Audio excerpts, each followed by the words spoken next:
హరి ఓం. పరమేశ్వర స్వరూపైన సభకి నమస్కారం. శివరాత్రి, మహాశివరాత్రి అని మనకి రెండు మాటలు, అలాగే దోషము ప్రదోషము అని రెండు మాటలు.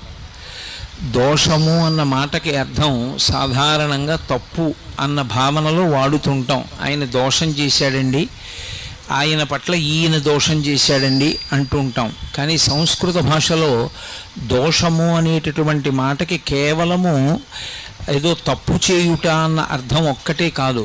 దోషము అంటే పాపము, దోషము అంటే చీకటి అని అర్థాలు. దోషము అంటే చీకటి, బాగా చీకటి పడిపోయింది అనుకోండి, దాన్ని దోషకాలము అని పిలుస్తారు. అలా చీకటి పడడానికి ముందు ఆకాశంలో పడమట దిక్కున ఎర్రటి కాంతి వస్తుంది సూర్యాస్తమయానికి. దాని తరువాత కొద్ది కొద్దిగా చీకట్లు అలుముకుంటుంటాయి, కానీ ఇంకా వస్తువులు కనపడుతుంటాయి, కానీ చీకట్లు అలుముకుంటుంటాయి. అలా ఉన్న కాలాన్ని దోషమునకు ముందు ఉన్న కాలము అంటే బాగా చీకటి అలుముకోవడానికి ముందు ఉన్నటువంటి కాలం కాబట్టి ప్రదోషకాలము అని పిలుస్తారు.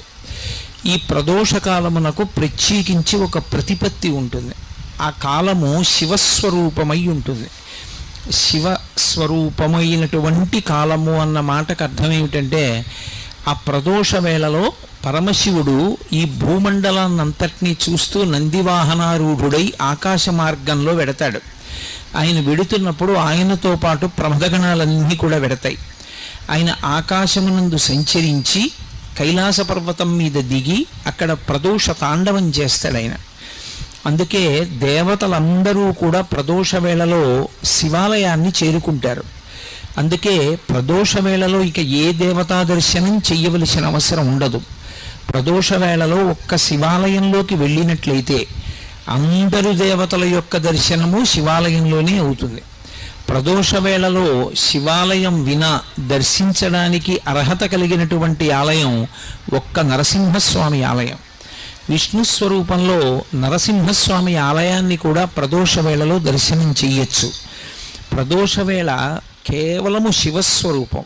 ఆ సమయంలో సంధ్యావందనం చేసిన, ఆ సమయంలో భగవన్నామం చెప్పిన, ఆ సమయంలో భగవత్ సంబంధమైనటువంటి కీర్తన చేసిన పరమశివుని యొక్క విశేషమైనటువంటి అనుగ్రహమునకు పాత్రులమవుతాం. అందుకే పూర్వకాలంలో ఈ ప్రదోష వేళ అయ్యేటప్పటికీ ప్రతి ఇంట్లోనూ కూడా సాంబశివ గేయామృతము అని చెప్పి సాంబ సదాశివ సాంబ సదాశివ సాంబ సదాశివ సాంబ శివ అంటూ ఆతో మొదలుపెట్టి చిట్ట చివర అలుకాధీశ్వర అంటూ అలు అలు వరకు భగవంతుడి మీద కీర్తనలు చేస్తూ ఒకళ్ళేమో మకుటం, ఒకళ్ళేమో పాదం చెప్తారు. మిగిలిన వాళ్ళందరూ సాంబ సదాశివ సాంబ సదాశివ సాంబ సదాశివ సాంబ శివ అంటారు.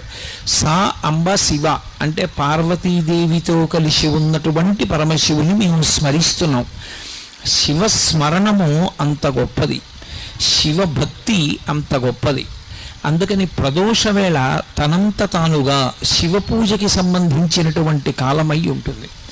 అందుకే అసలు సూర్యోదయం అవుతున్నప్పుడు నిద్రపోకూడదు. సూర్యోదయం అవుతున్నప్పుడు నిద్రపోయిన వాళ్ళని కూడా క్షమిస్తారేమో, కానీ ప్రదోష వేళలో నిద్రపోయినటువంటి వాళ్ళకి మాత్రం క్షమాభిక్ష ఉండదు. ఒక్క పరమవృద్ధులైనటువంటి వాళ్ళు, గర్భిణీ స్త్రీ, ప్రసవమైనటువంటిది, రోగగ్రస్తమైనటువంటి శరీరం ఉన్నవారు, అలాంటి వారు తప్ప అన్యులు ఎవ్వరూ కూడా ప్రదోష వేళలో నిద్రపోకూడదు. ఎందుకు నిద్రపోకూడదు అంటే ఒక్కటే కారణం, ప్రదోష వేళలో పరమేశ్వరుడు పార్వతీ సహితుడై భూమండలం మీద పర్యటించడమే దానికి కారణం. అలాగే దోషము ప్రదోషము అని వాడినట్టే శివరాత్రి, మహాశివరాత్రి అని రెండు మాటలు. నిజానికి మనం మాస శివరాత్రి అని పిలుస్తున్నాం. మాస శివరాత్రి అనక్కర్లేదు, శివరాత్రి. శివరాత్రి అని దేన్ని పిలుస్తారంటే, ప్రతి నెలలోనూ కూడా కృష్ణపక్షంలో అంటే అమావాస్యకి ముందు రాత్రి చతుర్దశి తిథి పరివ్యాప్తమై ఉంటే, అంటే రాత్రి 12 గంటల వేళకి చతుర్దశి తిథి ఉండాలి. అలా కానీ ఉన్నట్టయితే దాన్ని శివరాత్రి అని పిలుస్తారు. ఒక్క మాఘమాసంలో వచ్చేటటువంటి మాఘ బహుళ చతుర్దశి ఉన్నటువంటి రాత్రి మహాశివరాత్రి అని పిలుస్తారు. ఈ మాస శివరాత్రి అంటుంటారు, అదే శివరాత్రి. ప్రతి నెలలోనూ చతుర్దశి రాత్రి ఉన్నటువంటి తిథి నాడు వస్తుంది. అది శివరాత్రి. మాఘమాసంలో వచ్చేది మహాశివరాత్రి. ఏమిటి శివరాత్రి అన్న మాటకి ఏమిటి అసలు అర్థం అంటే, శివరాత్రి అన్న మాటకి రెండు అర్థాలు. శివునకు సంబంధించినటువంటి శివపరమైనటువంటి రాత్రి అని ఒక అర్థం. విశేషణ పూర్వపద కర్మధారయా సమాసం. శివుని యొక్క రాత్రి షష్ఠీ తత్పురుష సమాసం. శివుని యొక్క రాత్రి శివపరమైన రాత్రి అని. ఈ చతుర్దశి తిథి బహుళపక్షంలో రాత్రివేళ పరివ్యాప్తమై ఉంటే దానికి ఒక ప్రత్యేకమైనటువంటి లక్షణం ఉంటుంది. అది పరమమంగళప్రదమై భగవంతుని యొక్క అనుగ్రహాన్ని వర్షించేటటువంటి కాలమై ఉంటుంది. ఎందుచేత అంటారేమో, అసలు శివుడు కానిది, శివుడు లేనిది, శివుడు తాత్పర్యముగా మిగలనిది లోకంలో ఏమీ ఉండదు. సమస్తము శివుని చేతనే పరివ్యాప్తమై ఉంటుంది. అన్నీ ఆయనే అయి ఉంటాడు. అన్నీ ఆయనే అయి ఉన్నటువంటి శివుడు ఏదైనా ఇవ్వగలడు. ఆయన ఏదైనా ఇవ్వగలడు. ఏదైనా ఇవ్వడానికి నేను ఇది చేస్తేనే ఇస్తాననేటటువంటి నియమము పెట్టేవాడు కాడు. అందుకే శివ సంబంధంలో 3 మాటలు వాడతారు. ఒకటి ఆయన శివుడు, 2 సజ్జోజాత ముఖము ఉన్నవాడు, 3 అసుతోషుడు. ఈ 3 మాటలు అర్థమైతే అసలు మహాశివరాత్రి అనేటటువంటి తిథికి ఉన్నటువంటి విశేషం ఏమిటో అర్థమవుతుంది.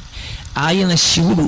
శివుడు అంటే మంగళప్రదుడు, శుభప్రదుడు, కళ్యాణకారకుడు, శోభనకారకుడు, మంగళకారకుడు అని గుర్తు.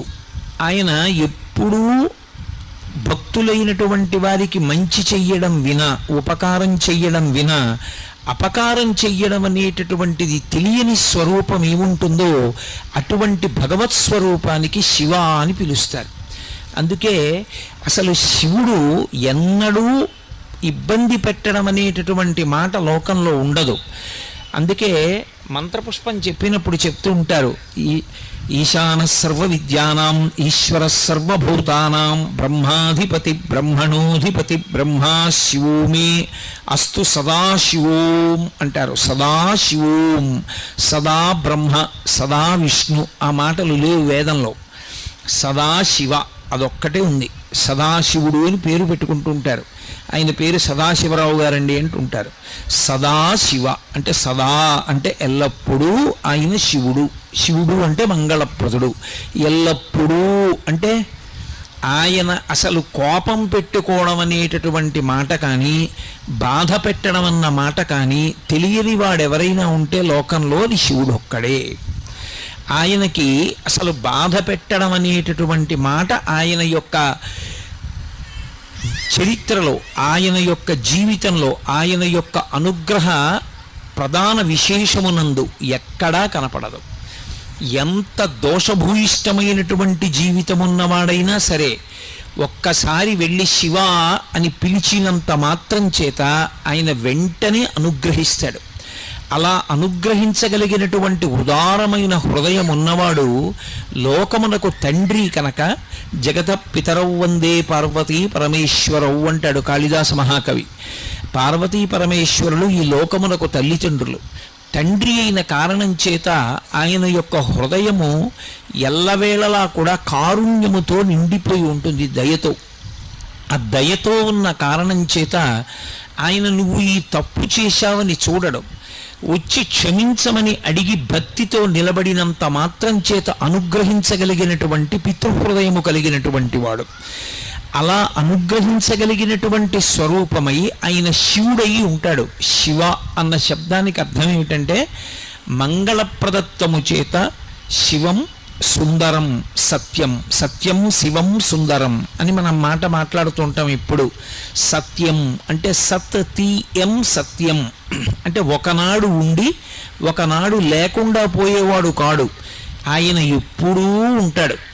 ఈ లోకాల మొత్తం మీద అసలు ఐదవతనం తరగడం అనేటటువంటి మాట లేనిది, అసలు కామానికి లొంగనటువంటి భర్తని పొంది ఉన్నది ఒక్క పార్వతీదేవి మాత్రమే. లోకంలో ఏ స్త్రీకైనా ఎప్పుడైనా ఐదోతనానికి ఇబ్బంది రావచ్చు, లేదా ఆమె వెళ్ళిపోయిన తరువాత అయినా భర్త వెళ్ళిపోతాడు కొంతకాలానికి. కానీ ఆమె భర్త వెళ్ళిపోవడం అనేటటువంటి మాట లోకంలో ఎన్నటికీ ఉండనిది. నిత్య సుమంగళి మహాతల్లి సర్వమంగళాదేవతా స్వరూపమైనది ఎవరంటే పార్వతీదేవి ఒక్కతే. ఆమె యొక్క పసుపు కుంకాలు అక్షయం. అందుకే ఎప్పుడైనా పసుపు కుంకాలు ప్రదానం చేస్తే ఆవిడ పేరు మీదే ప్రదానం చేస్తారు. కైలాస గౌరి నోము అంటారు. ఆవిడ పేరు మీద కానీ ఆ పసుపు కుంకాలు ఇస్తే ఆవిడ పరమ పరవశాన్ని పొంది ఏ స్త్రీ యొక్క పసుపు కుంకాలకి లోటు రాకుండా ఆమె కాపాడుతుంది. ఆమె ప్రతి సువాసిని యొక్క మంగళసూత్రములో ప్రవేశించి సర్వమంగళాదేవతయై సౌభాగ్యదేవతయై సువాసినీత్వమును కల్పించగలిగినదై అనుగ్రహిస్తుంది. అలా అనుగ్రహించిన తల్లికి భర్తకి ఏ పోలికో ఆవిడదే పోలిక.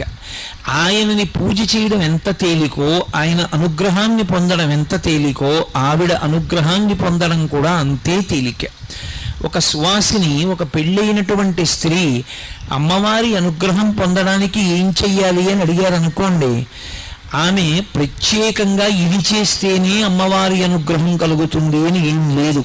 అసలు లోకంలో మంచం మీద కూర్చుని ఏదీ చెయ్యకూడదు. 2 నిద్ర లేచి స్నానం చెయ్యకుండా ఏదీ చెయ్యకూడదు. 3 భార్యాభర్తల యొక్క సమాగమము జరిగిన తరువాత పగటివేళ అంటే తెల్లవారగానే స్నానం చేస్తే తప్ప ఏదీ చేయకూడదు. అటువంటిది ఆడది పెళ్ళైనటువంటి స్త్రీ రాత్రి మంచం మీద నిద్రపోయి తెల్లవారి నిద్ర లేవగానే ఒకవేళ ముందు రోజు భర్త సుఖమును అనుభవించి ఉన్నప్పటికీ కూడా మెడలో ఉన్న మంగళసూత్రాన్ని తీసి కళ్ళకద్దుకుని అమ్మవారిని స్మరించి నమస్కరించినంత మాత్రం చేత ఆమె అనుగ్రహించేస్తుంది. అందుకే లోకంలో నిద్ర లేవగానే మంగళసూత్రాలు కళ్ళకద్దుకోకుండా నిద్ర లేచేటటువంటి అలవాటు ఉన్నటువంటి సువాసిని మనకి కనపడదు. ఎప్పటికీ మంగళసూత్రం అలా మెడలోనే ఉండాలి అంటే ఆ తల్లి యొక్క అనుగ్రహం పొందడానికి ఆ మంగళసూత్రం కళ్ళకద్దుకుంటే చాలు, ఆవిడ అనుగ్రహిస్తుంది. అంతటి కారుణ్యమూర్తి ఆ యమ. అమ్మలగన్నయమ్మ ముగురమ్మల మూలపుటమ్మ చాలా పెద్దమ్మ, సురారులమ్మ కడు పారడియమ్మ తన్ను లోనమ్మిన వెల్పుటమ్మల మనంబున ఉండెడి అమ్మ దుర్గమాయమ్మ. కృపాబ్ధినిచ్యుత మహత్వ కవిత్వ పటుత్వ సంపదలంటారు పోతన గారు. ఆవిడ ముగురమ్మల మూలపుటమ్మ, ముగురమ్మలకి మూలపుటమ్మ చాలా పెద్దమ్మ. ఎప్పటి తల్లు ఆ తల్లి ఆ తండ్రి వాళ్ళిద్దరూ ఇప్పుడు పుట్టిన వాళ్ళు అని చెప్పడం కుదరదు. వాళ్ళిద్దరికీ పుట్టిన తేదీ లేదు. ఈ సమస్త బ్రహ్మాండములు ఎప్పుడున్నాయో అంతకన్నా ముందే వాళ్ళు ఉన్నారు. అందుకే లలితా సహస్రనామ స్తోత్రంలో అమ్మవారికి పూర్వజ అని ఒక పేరు. జా అంటే పుట్టినది, పూర్వజ అంటే దీనికన్నా ముందు పుట్టినది. నేను ఈ పూలదండ చూపించి ఆవిడ ఎప్పుడుంది అంటే పూర్వజ, ఈ పూలు పుట్టకముందు ఉంది. ఈ పూలు పుట్టిన చెట్టు దాన్ని పుట్టకముందుంది. ఆ చెట్టు పుట్టిన భూమి ఆ భూమి పుట్టకముందుంది. అసలు మీరేది చెప్పండి దానికన్నా ముందావిడుంది. పూర్వజ అని వదిలేశాడు వ్యాసుడు. అందుకే నువ్వు ఏది చెప్పు దానికన్నా ముందావిడుంది. అయితే ఇక్కడ ఒక చమత్కారం ఉంటుంది. మరి అంత ముందు పుట్టిన తల్లి జుట్టు తెల్లపడదా? ఎప్పుడైనా అమ్మవారిని ధ్యానం చేస్తే తెల్లటి జుట్టు ఉన్నటువంటి తల్లిని ధ్యానం చెయ్యొచ్చా అంటే ఎప్పుడు చెయ్యకూడదు. అలా పరమదోషం. నమశివాభ్యాం నవయౌవనాభ్యాం పరస్పరాశ్లిష్టవపుద్ధరాభ్యాం నగేంద్రకన్యా వృషకేతనాభ్యాం నమో నమః శంకర పార్వతీభ్యాం అన్నారు శంకర భగవత్పాదులు. నమశివాభ్యాం వాళ్ళిద్దరూ ఎటువంటి వాళ్ళు అంటే నవయౌవనాభ్యాం, వాళ్ళు ఎప్పుడూ యవ్వనంలో ఉంటారు.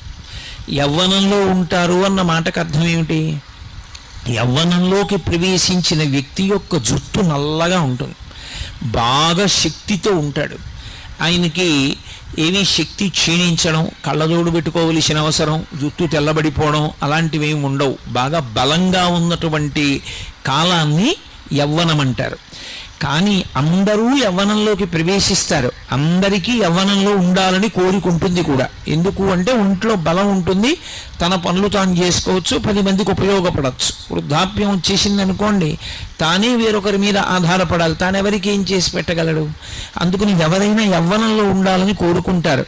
కానీ మనం ఉండగలమా? మనం కోరుకుంటే యవ్వనంలో ఉండలేము. కాలము యొక్క ప్రవాహమునందు మనందరి శరీరములు జర్జరీభూతములవుతాయి. అంటే శరీరమంతా ముడతలు పడిపోయి జుట్టు తెల్లబడిపోతుంది. జుట్టు తెల్లబడిపోయింది అంటే అప్పుడు దాన్ని ఇంకా శరీరము అని పిలవకూడదు, దేహము అని పిలుస్తారు. ఆయన దేహం అండి అనాలి, అంతేకాని ఆయన శరీరం అండి అనకూడదు. శరీరము అని ఎప్పుడు పిలుస్తారంటే దానికి పెరిగే అలవాటు ఉంటే, బలాన్ని పుంజుకునే అలవాటు ఉంటే శరీరం అంటారు.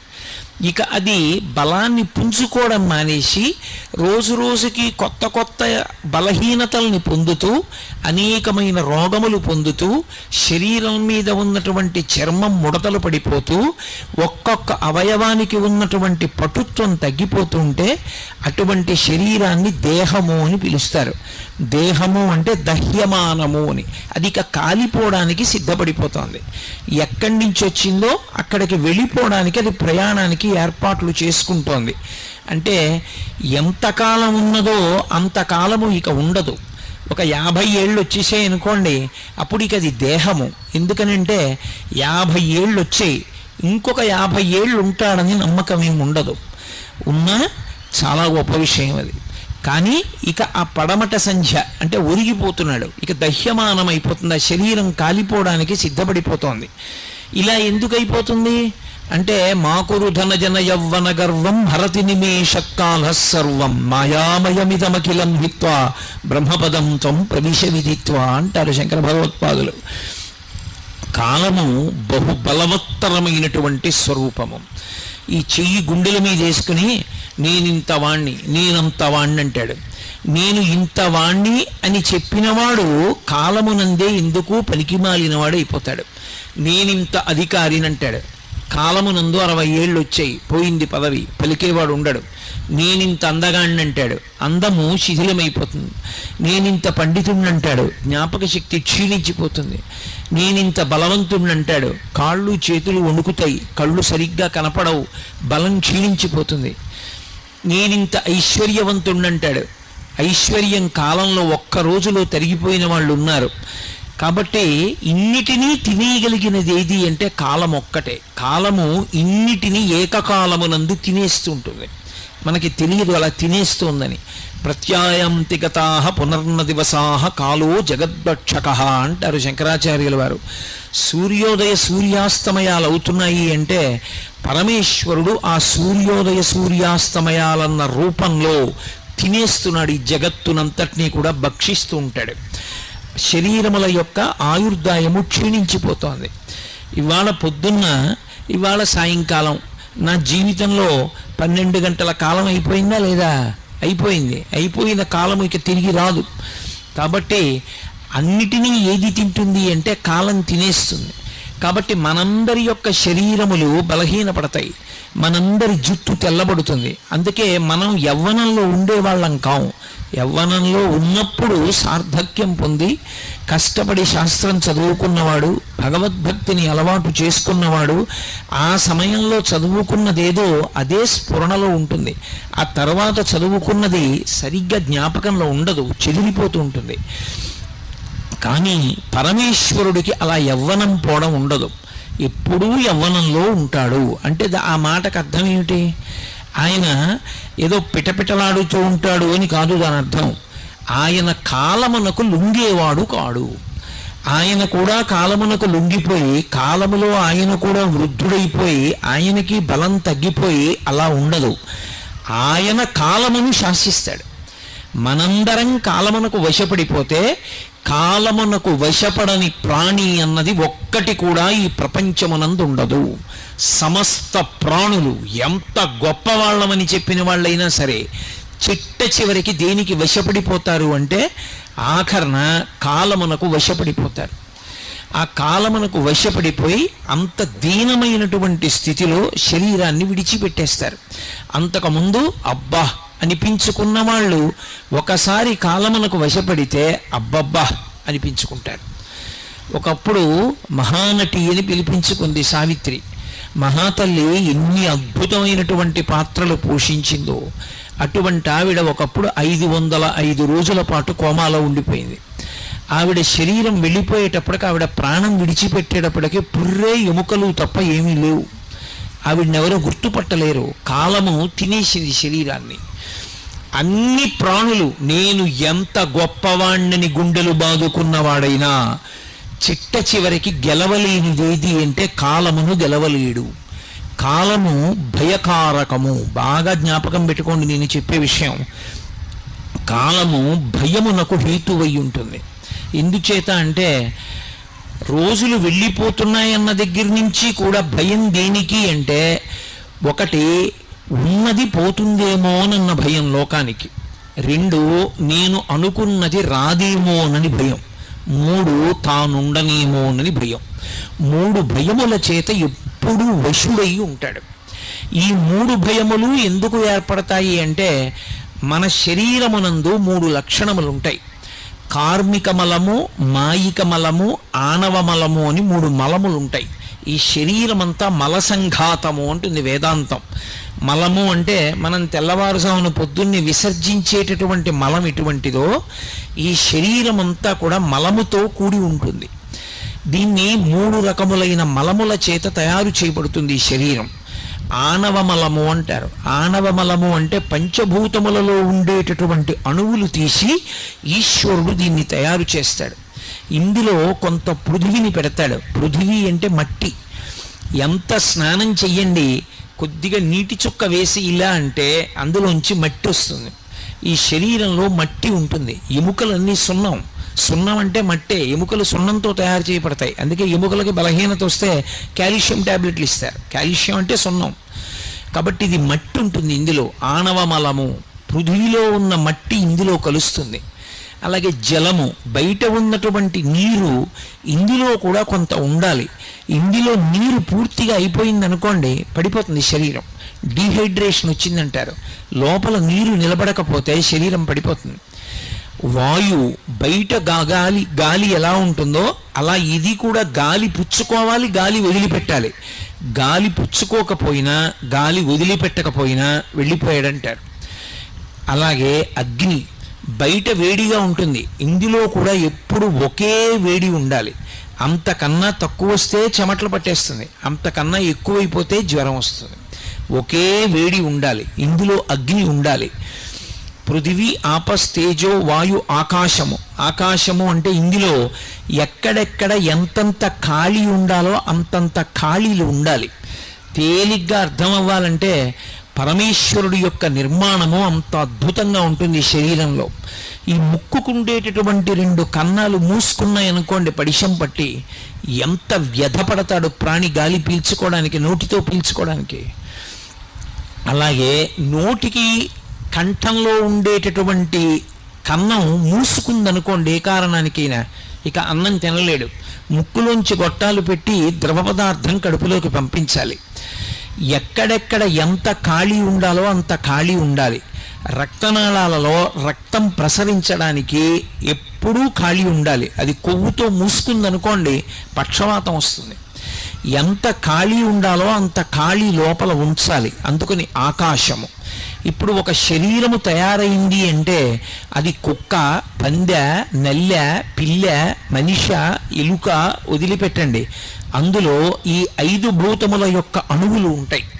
ప్రతి భూతమునందు ఈ 5 ఉంటాయి. పృథివీ, ఆపస్, తేజో, వాయు, ఆకాశములు. పరమేశ్వరుని యొక్క శరీరము ఈ 5 మలముల చేత, అంటే బయట ఉండేటటువంటి భూతములకు ఉండేటటువంటి మలం దీనికి అంటదో. మలం అని ఎందుకంటారంటే ఇవన్నీ కూడా అపవిత్రమవుతూ ఉంటాయి. భూమి ఉందనుకోండి, ఇప్పుడు మీరు ఇక్కడ ఒక హోమం చేద్దాం అనుకున్నారనుకోండి, చెయ్యకూడదు. ఎందుచేత అంటే మనందరం తొక్కేశాం. ఏవో జంతువులు వచ్చి మలమూత్ర విసర్జన చేస్తాయి, ఎన్నో ప్రాణులు అందులో పడిపోయి మరణించి ఉంటాయి. ఇప్పుడు నేను మాట్లాడుతుంటే ఆ ధ్వనికి కొన్ని ప్రాణులు పడిపోతాయి. చేయకూడదు. ఆవు పేడ తీసుకొచ్చి శుద్ధి చేస్తేనే చెయ్యాలి. ప్రతి భూతమునకు కూడా అపరిశుభ్రమవుతుంది. నీళ్లు ఉన్నాయనుకోండి, ఆ నీళ్లు కొంతకాలం అలా నిలవుండిపోయి దుర్గంధ భూయిష్టమై పురుగులు పట్టేసాయనుకోండి, ఆ నీరు తాగం, పోసుకోం, దేనికి వాడం. అలాగే ప్రతి భూతమునకు కూడా అది అయోగ్యమవుతుంది, కలుషితమవుతుంది. ఈ శరీరమునందు ఉన్నటువంటి 5 భూతములకు కూడా కలుషితమయ్యేటటువంటి లక్షణం ఉంది.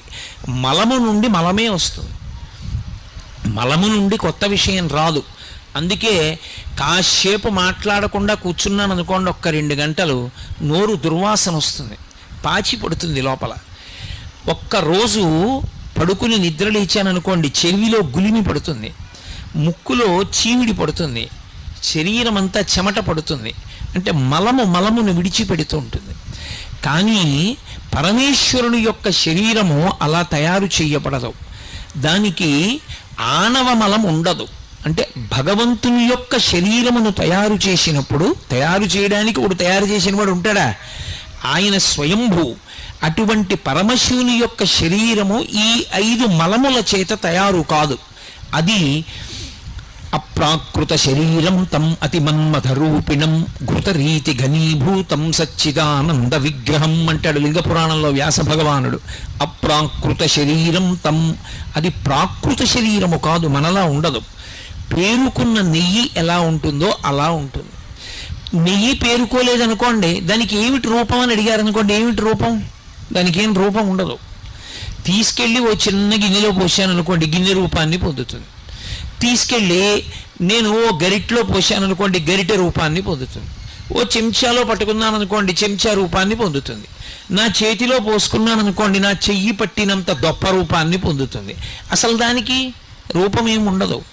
అదే పేరుకుంటే ఒక రకమైన రంగు, ఒక వాసన అన్నీ తెలుస్తాయి. పేరుకున్న నెయ్యి ఎలా ఉంటుందో అలా రూపము లేనివాడు రూపాన్ని పొందుతాడు. అందుకే పరమశివుడికి 63 మూర్తులు. ఆయనకి అని ఒక రూపం ఉండదు. ఆయన ఎలా కావాలంటే అటువంటి రూపాన్ని పొందుతాడు. అందుకే అప్రాకృత శరీరం తం అతిమన్మథరూపిణం. ఏ రూపం పొందనివ్వండి, 1,000,000 మన్మధులు వచ్చి నిలబడితే ఎలా ఉంటారో అంత అందంగా ఉంటాడు. అతిమన్మథరూపిణం ఘృతరీతి ఘనీభూతం. పేరుకున్న నెయ్యి ఎలా ఉంటుందో అలా ఉంటాడు. సచ్చిదానంద విగ్రహం. మనం కాసేపు నవ్వుతాం, కాసేపు ఏడుస్తాం. ఆయన అలా కాదు, సత్ చిత్ ఆనంద రూపుడు. ఎప్పుడు పరమానందంతో పరమ సంతోషంగా ఉంటాడు. అందుకే ఆయనకి ఆణవ మలము లేదు, మనకి ఆణవ మలం ఉన్నది. 2వ మలము మనకి కార్మిక మలము అని ఒక మలం ఉంటుంది. కార్మిక మలము అంటే గత జన్మలలో మనం ఏవో పాపపుణ్యాలు చేశాం. పాపపుణ్యాలు దేంతో చేస్తారు? 3 చేత చేస్తారు ప్రధానంగా. ఒకటి శరీరము చేత. ఈ శరీరంతో నేను చెయ్యకూడని తప్పు ఒకటి చేశాను అనుకోండి, అదొక పాపం. ఏదో నిష్కారణంగా ఎవరినో వెళ్ళి కొట్టాను, నాకు బలం ఉంది కదా అని. ఇప్పుడు అదొక పాపం కింద వేసుకుంటాడు ఈశ్వరుడు. అలాగే మనసు చేత చేసేటటువంటి పాపం. నేను దొంగతనం చెయ్యక్కర్లేదు, నా ఎదురుగుండా ఉన్న వాళ్ళ మెళ్ళో ఉన్నటువంటి ఓ చంద్రహారం చూసి అబ్బా అది తీసి నేను వేసేసుకుంటే నాకు వచ్చేస్తే అనుకున్నాను అనుకోండి, అప్పుడు అది పాపమే, మనసుతో చేసింది. 3 వాచిక, నోటితో చేసేది. నోరుంది కదా అని అక్కరలేని మాటలన్నీ మాట్లాడడం, పెద్దల్ని అధిక్షేపించడం, ఇతరులు బాధపడేటటువంటి మాటలు మాట్లాడడం, అవన్నీ కూడా వాచికమైనటువంటి పాపములు. ఈ 3 రకములైన పాపములు ఎలా ఉంటాయో పుణ్యములు కూడా అలా ఉంటాయి. ఈ శరీరంతో ఎప్పుడో గుడి చుట్టూ ప్రదక్షిణం చేసి ఉండొచ్చు, ఈ చేత్తో 2 పువ్వులు వేసి ఉండొచ్చు, ఈ 2 చేతులతో ఎవరో మహాత్ములకి త్రికరణ శుద్ధిగా ఇలా నమస్కరించి ఉండవచ్చు. ఆ కారణము చేత కొంత పుణ్యం ఉంటుంది. ఆ పుణ్యం అనుభవించవలసి వచ్చినప్పుడు సుఖంగా ఉంటుంది. పరమేశ్వరుడు సుఖము అన్న మాట ప్రవేశపెడతాడు. పాపం అనుభవంలోకి వస్తే దుఃఖము అనిపిస్తుంది. ఓ రోజు బాగుంటాడు, ఓ రోజు జ్వరం వస్తుంది. జ్వరం వస్తే దుఃఖం, బాగుంటే సుఖం. సుఖ దుఃఖములు పాపపుణ్యముల వలన వస్తాయి. భగవంతుడు ఎందుకు రూపం తీసుకుంటాడు? మనం వచ్చామంటే ఈ శరీరంతో పాపపుణ్యముల యొక్క ఫలితమైన సుఖ దుఃఖములను అనుభవించడానికే వస్తాం. బాగా జ్ఞాపకం పెట్టుకోండి. మీరు ఒక మాట నేను చెప్తాను. సినిమా హాల్లో ఒక ఆయన కూర్చుని ఉన్నాడు అనుకోండి, ఏమిటండి ఇలా వచ్చారు, ఏం చేద్దామని వచ్చారని అడిగారు అనుకోండి, ఆయన ఏమంటాడు, నీకు బుద్ధి ఉందా లేదా, సినిమాకి ఎందుకు వస్తారు, సినిమా చూడడానికి వస్తారు. ఒక ఆయన విస్తర దగ్గర భోజనం చేయడానికి కూర్చున్నాడు అనుకోండి, ఏమిటంటే ఇలా వచ్చి కూర్చున్నారు అని అడిగారు అనుకోండి, నీకు బుర్ర ఉందా, ఎందుకు వస్తారయ్యా విస్తర దగ్గర కూర్చోడానికి? భోజనం చేయడానికి వచ్చాను. కొన్ని అడగక్కర్లేదు, అలా వచ్చాడు అంటే దాని కొరకు వచ్చాడు, తెలిసిపోతుందా? తెలిసిపోదా? గుడికి వచ్చి మౌనంగా కూర్చున్నాడు అంటే ఏదో ధ్యానం చేసుకుందామని వచ్చాడు. నేను వచ్చాను, ఎందుకు వచ్చాను, ఇక్కడ ఎందుకు కూర్చున్నాను? మీతో పిచ్చాపాటి మాట్లాడడానికా? భగవంతుడి గురించి మాట్లాడడానికి వచ్చాను. ఒక్కొక్కడు కూర్చున్న తీరు బట్టి వాడు ఎందుకు వచ్చాడో తెలిసిపోతుంది.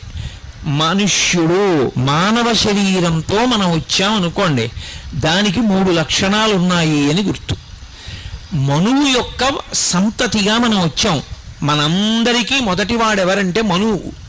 మనువు యొక్క సంతతి కాబట్టి మనకి మానవ అని పేరు. 2 మర్త్యుడు అని పేరు. మర్త్యుడు అంటే ఈ శరీరముతో వచ్చినవాడు ఈ శరీరముతో ఎల్లకాలము ఉండడు. ఎప్పుడో అప్పుడు ఆ శరీరం పడిపోయి తీరుతుంది, అది వెళ్ళిపోతుంది, ఆ శరీరం ఉండదు. శరీరము నీటి మీద బుడగ వంటిది. నలినీదళగత జలమతి తరళం తత్వజీవితమతి చేయచఫలం విద్దివ్యాద్యభిమానగ్రస్తం లోకం శోకచ హంత సమస్తం అంటారు శంకర భగవత్పాదులు. తామరాకు మీద నీటి బొట్టిటువంటిదో శరీరం అటువంటిది. నిత్యమా జీవితము నీటిపై బుగ్గ అంటారు సారంగధర చరిత్రలో. నీటి మీద బుడగ ఎంతసేపు ఉంటుందో రంగురంగులుగా ఉంటుంది. ఎంతసేపు ఉంటుంది, ఎప్పుడు టొప్పని పేలిపోతుందో తెలియదు. శరీరం ఎంతకాలం ఉంటుంది ఎవ్వరికీ తెలియదు. మర్త్యుడు, శరీరము వెళ్ళిపోతుంది. 3 మనుష్య శరీరంలో వచ్చావు అంటే ఒకటి గుర్తు పెట్టుకోవాలి, దుఃఖం ఉండి తీరుతుంది, సుఖం ఉండి తీరుతుంది. కొంతమంది అంటారు, ఏమండి మీరు అలా అంటున్నారు కానీ మాకు ఎప్పుడూ కష్టాలేనండి అంటారు. రామాయణంలో సీతమ్మ తల్లి ఒక మాట అంది, కళ్యాణీ గతబాదేయం లౌకికీ ప్రతిభాతిమా ఏతి జీవంతి మానందో నరం వర్ష శతాదపి అంది. ఎన్ని కష్టాలు పడినవాడైనా సరే 100 సంవత్సరములు ఓర్పుతో కలియుగంలో ఆయుర్దాయం కనుక 100 ఏళ్ళు బ్రతికితే వాడు ఎప్పుడో అప్పుడు చిట్ట చివర ప్రాణం పోయేటప్పుడైనా శుభవార్త విని సుఖాన్ని పొంది మరణిస్తాడు. ఈ శరీరంతో వచ్చాము అంటే సుఖము దుఃఖము 2 ఉంటాయి. పూర్తిగా సుఖమే అనుభవించాలి, ఈ శరీరం ఇవ్వరు, దేవతల కింద పంపిస్తారు. అప్పుడు వాడు సుఖం ఒక్కటే అనుభవిస్తాడు, దుఃఖం అనుభవించాడు. కేవలం దుఃఖం అనుభవించాలి, తిరియక్కుగా పంపిస్తారు, వెన్నుపాము అడ్డంగా ఉన్న ప్రాణిగా పంపిస్తారు. కాదు, సుఖము దుఃఖము 2 అనుభవించాలి, మనుష్య శరీరం ఇచ్చి పంపిస్తారు. అందుకే మనుష్యునిగా పుట్టినటువంటి ఏ ఒక్కనికి కూడా సుఖము దుఃఖము 2 లేకుండా కేవలము సుఖములు కానీ కేవల దుఃఖము కానీ ఉండవు. ఎప్పుడూ అప్పుడు సుఖము దుఃఖము 2 ఉంటాయి, 2 అనుభవిస్తాడు. అంతేగాని ఏమండి నాకు అస్సలు కష్టం రాకూడదు అన్న మాట అనకూడదు. ఎందుకో తెలుసా? కష్టాన్ని అనుభవించడం అనేటటువంటి దానివల్ల భగవంతుడు ఒక్క గొప్ప అనుగ్రహాన్ని ఇస్తాడు మనకి. అందుకు ఇస్తాడు ఈ శరీరాన్ని. అది శివుడు చేసేటటువంటి ఉపకారం. ఈ శరీరం ఇచ్చి ఆయన ఒక మహోపకారం చేస్తాడు. ఏమిటా ఉపకారం? నాకు ఈ మధ్య ఓ 10 రోజుల క్రితం ఓ 4 రోజులు జ్వరం వచ్చింది. 4 రోజులు జ్వరం వచ్చిందని గుండెలు బాధేసుకోకూడదు. జ్వరం వచ్చింది అంటే జ్వరము అన్న పేరుతో బాధ పెట్టి నేను గత జన్మలలో ఎప్పుడో ఎవరో విపరీతమైనటువంటి తాపం పొందేటట్టుగా మాట్లాడి బాధ పెట్టాను.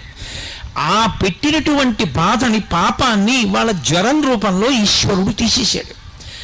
ఈశ్వర, నేను ఏనాడో చేశాను తప్పు, ఇప్పుడు తీసేశావు జ్వరం రూపంలో.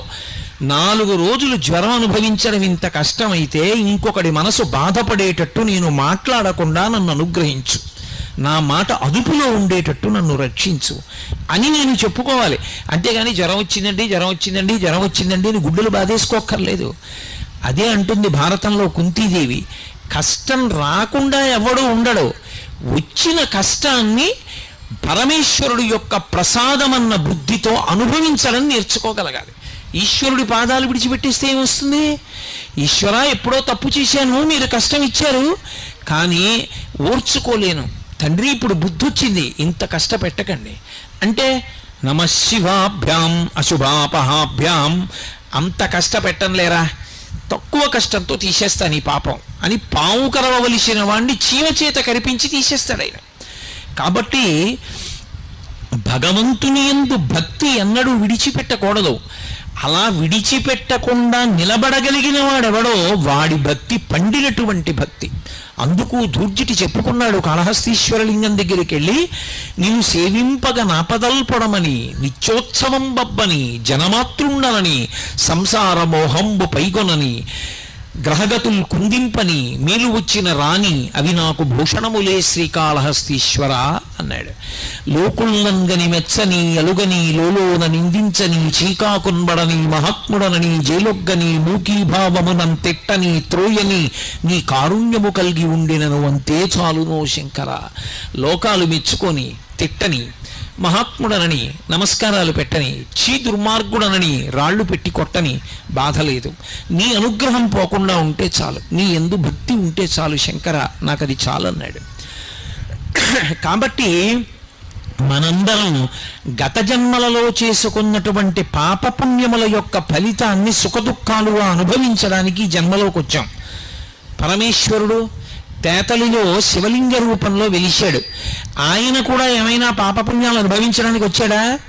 ఉండవు. ఆయనకేం పాపపుణ్యాలు ఉండవు. ఆయనకి ఏమీ లేకపోయినా మరి ఎందుకు వస్తాడు? మనని అనుగ్రహించడానికి వస్తాడు, మనని సేద తీర్చడానికి వస్తాడు, మనం భక్తితో ఆర్తితో వెళ్ళి చెప్పుకోవడానికి వస్తాడు. ఈ మాటకి అర్థం మీరు చాలా జాగ్రత్తగా పట్టుకోవాలి. ఓ కష్టం వచ్చిందనుకోండి, ఏదో ఇబ్బంది వచ్చింది, వాడు ఉన్నాడన్న నమ్మకం ఒకటి ఉండాలి. గుళ్ళోకి వచ్చే ముందు అసలు వాడు ఉన్నాడు, వాడు పరమశివుడు, వాడు కూర్చున్నాడు అలా అని వచ్చి వాడితో చెప్పుకోవాలి. వాడితో వచ్చి చెప్పుకునేటప్పుడు లోపలికొచ్చి కూర్చున్నప్పుడు వాడు ఉన్నాడు అన్న భావన మనసులో గట్టిగా స్థిరపడకుండా ఏదో వచ్చామంటే వచ్చాం, ఏదో వెళ్ళామంటే వెళ్ళాం, ఉపయోగం ఏముంది? ఇప్పుడు లోపలికి వచ్చి భగవన్ నాకు ఇంత కష్టం వచ్చింది, ఓర్చుకోలేకపోతున్నాను, శంకర నాకు ఉపకారం చెయ్యండి, ఏదో పాపం చేసి ఉంటాను అందుకే ఈ బాధపడుతున్నాను, కానీ నన్ను క్షమించండి, మీరు క్షమిస్తే ఆ పాపం పోతుంది, క్షమించి ఇంకెప్పుడూ నేను తప్పు చేయకుండా నన్ను అనుగ్రహించి ఇంత కష్టం నేను పడవలసిన అవసరం లేకుండా నన్ను అనుగ్రహించండి అని చెప్పుకోవాలి. ఇప్పుడు మీకు ఒక అనుమానం వస్తుంది, పరమశివుడు సర్వజ్ఞుడు కదా, ఆయనకి అన్నీ తెలుసుగా, నేను బాధపడుతున్నానని ఆయనకి తెలీదా? నేను ఇల్లు ఆయనకి చెప్పుకుంటే కానీ తెలియకపోతే ఇక ఆయన నాలాంటి వాడే, కొన్ని తెలుసు కొన్ని తెలియదు, ఇంకెందుకు ఆయనకి చెప్పడం? రెండు, సర్వజ్ఞుడు అనుకోండి, అన్నీ తెలుసున్నవాడు అనుకోండి, నేను చెప్పక్కర్లేదు, మరి ఇక చెప్పడం అన్నమాట ఎందుకు వస్తుంది? గుళ్ళోకి వెళ్ళి అసలు ఆయనతో చెప్పుకోవడం ఎందుకు, భగవంతుడితో మొరపెట్టడం ఎందుకు? రెండు, ఆయన దగ్గరికి వెళ్ళి నేను నామం చెప్పడమో భజన చేయడమో స్తోత్రం చెయ్యడమో మారేడుదలం వేయడమో అభిషేకం చెయ్యడమో చేశాను అనుకోండి, అప్పుడే నన్ను అనుగ్రహిస్తాడు అంటే లోకంలో అందరిలాగే ఆయనకి ఏదో లంచం పెడితే లొంగేవాడైతే ఇంకా ఆయన యొక్క గొప్పతనం ఏముంది? ఇంకెందుకు ఆయనకి పూజ చేయడం? కాదు, ఇది శివభక్తి అన్న మాటకి తాత్పర్యాన్ని అర్థం చేసుకోవాలి. ఎందుకు దేవాలయంలోకి వెళ్ళి చెప్పుకుంటామంటే చెప్పుకోకుండా ఉండలేక చెప్పుకుంటాం. ఆయనకి తెలియదని కాదు, కానీ చాలా కష్టంలో ఉన్నావు, రైల్లో ప్రయాణం చేస్తున్నావు, పక్కన ఎవరో కూర్చున్నాడు, ఏదో మాటలు కలిశాయి, ఏమంటే అలా ఉన్నారే మీరు నీరసంగా అని అడిగాడు. నీ కష్టం అంతా ఆయనకి చెప్పావు, ఆయన ఆరుస్తాడా తీరుస్తాడా? 2 స్టేషన్ల తర్వాత దిగిపోతాడు. ఎందుకు చెప్పావు? చెప్పకుండా ఉండలేక నీ కష్టాన్ని చెప్పుకున్నావు. భగవంతుడికి తెలియదని కాదు, నీకన్నా నాకెవరున్నారు చెప్పడానికి, అందుకు నీకు చెప్పుకుంటున్నాను అన్న భావనతో చెప్పుకోవడం రావాలి. అప్పుడు భగవంతుడితో అనుసంధానం అయ్యాడు భక్తుడు అని పిలుస్తారు తప్ప అసలు అదో శివలింగం అని వెళ్ళిపోయాడు అనుకోండి, ఎలా అనుసంధానం అవుతాడు? కాదు, ఆయన పరమేశ్వరుడు. నువ్వు చక్కగా ప్రశాంతంగా కూర్చుని నీ జీవితం, నీ కష్ట సుఖాలు, నువ్వు ఏది గెలవలేకపోతున్నావు, ఎక్కడ తప్పు చేస్తున్నావు, తప్పు చెయ్యకుండా ఎలా ఉండాలనుకుంటున్నావు, దానికి ఆయన ఏం సహాయం చెయ్యాలని కోరుకుంటున్నావు, వచ్చి మౌనంగా కూర్చుని ఆయనతో కళ్ళు మూసుకుని ఆయనతో మాట్లాడి చెప్పుకుని వెళ్ళాలి. అలా వెళ్ళడం భక్తి. అర్థో జిజ్ఞాసురర్థార్థి జ్ఞానీచ భరతర్షభ. 2, ఆయన దగ్గరికి వెళ్ళి మారేడుదలం వేయడం, ఆయన దగ్గరికి వెళ్ళి నీళ్లు పోయడం, ఆయన దగ్గరికి వెళ్ళి పండు పట్టుకెళ్ళడం ఎందుకు? అలా ఇస్తే కానీ లొంగడా? లంచం పెడితే కానీ ఒప్పుకునేవాడు కాదు. ఎందుకు ఇస్తామంటే ఆయన దగ్గరికి వెళ్ళినప్పుడు మన ప్రేమ పండినప్పుడు ఇవ్వకుండా ఉండలేక ఇస్తాం. తప్ప ఇవ్వడానికి ఆయనది కానిది మనదైనది ఏముందని పట్టుకెళ్ళి ఇస్తారు చెప్పండి? ఇది ఆయనది కాదండి, ఇది ఆయనకి లేదండి, నాకే ఉందండి అందుకు నేను ఇస్తానండి అనడానికి ఆయనది కానిది మనకున్నది ఒకటి నాకు చెప్పండి. శంకరాచార్యుల వారు శివానంద లహరిలో దెప్పిపొడిచారు. కరస్తే హేమాద్రియౌ కిరీశ నికటస్థే ధనపతౌ శిరస్థే శీతాంశౌ చరణయుగళస్థే అఖిల శుభౌ గృహస్థే స్వర్భూజామరసురభి చింతామణిగణి కమర్థం దాస్యేహం భవతు భవదర్థం మమ మనః అన్నారు. శంకర మీకేమైనా ఇవ్వాలని వచ్చాను, ఇవ్వడానికి ఆయనకి లేనిదేమిటి? కరస్థే హేమాద్రియౌ, ఆయన ఒక చేతిలో బంగారు కొండ పట్టుకుంటాడు, మేరు పర్వతాన్ని ధనస్సుగా పట్టుకుంటాడు. ప్రపంచంలో మేరు పర్వతాన్ని ఆధారం చేసుకుని గ్రహాలు కూడా తిరుగుతాయి. అటువంటి మేరు పర్వతం ఆయన చేతిలో ఒక ధనస్సుగా నిలబడి ఉంటుంది. బంగారు కొండ ఆయన దగ్గర ఉంది. ఏమిస్తావు ఆయనకి? ఆయనకు గొలుసు చేయించాలా? ఆయనకు మువ్వల వడ్డాణం చేయించాలా? ఆయనకి ఏం లేదని మనం ఇస్తాం. కాబట్టి ఇవ్వలేము, బంగారం ఇవ్వలేము. అయ్యా మీ దగ్గర బంగారం ఉంది కానండి, ఏ అర్ధరాత్రో 4 రూపాయలు కావాలంటే మీరు ఏటీఎం కౌంటర్కి వెళ్ళాలి కదా, మీ దగ్గర డబ్బులు ఉన్నప్పుడు బంగారం అమ్ముకుందాం అంటే ఎవడు కొంటాడు? అర్ధరాత్రి దొంగలని పట్టుకుంటారు. అందుకని చెప్పి మీకు కొంత డబ్బు ఇద్దాం అనుకుంటున్నానంటారా? గిరీశ నికటస్థే ధనపతవు, ఓ శివ మీ దగ్గర నవనిధులకు అధిపతి అయినటువంటి కుబేరుడు ఇలా చేతులు కట్టుకుని నిలబడి ఉంటాడు.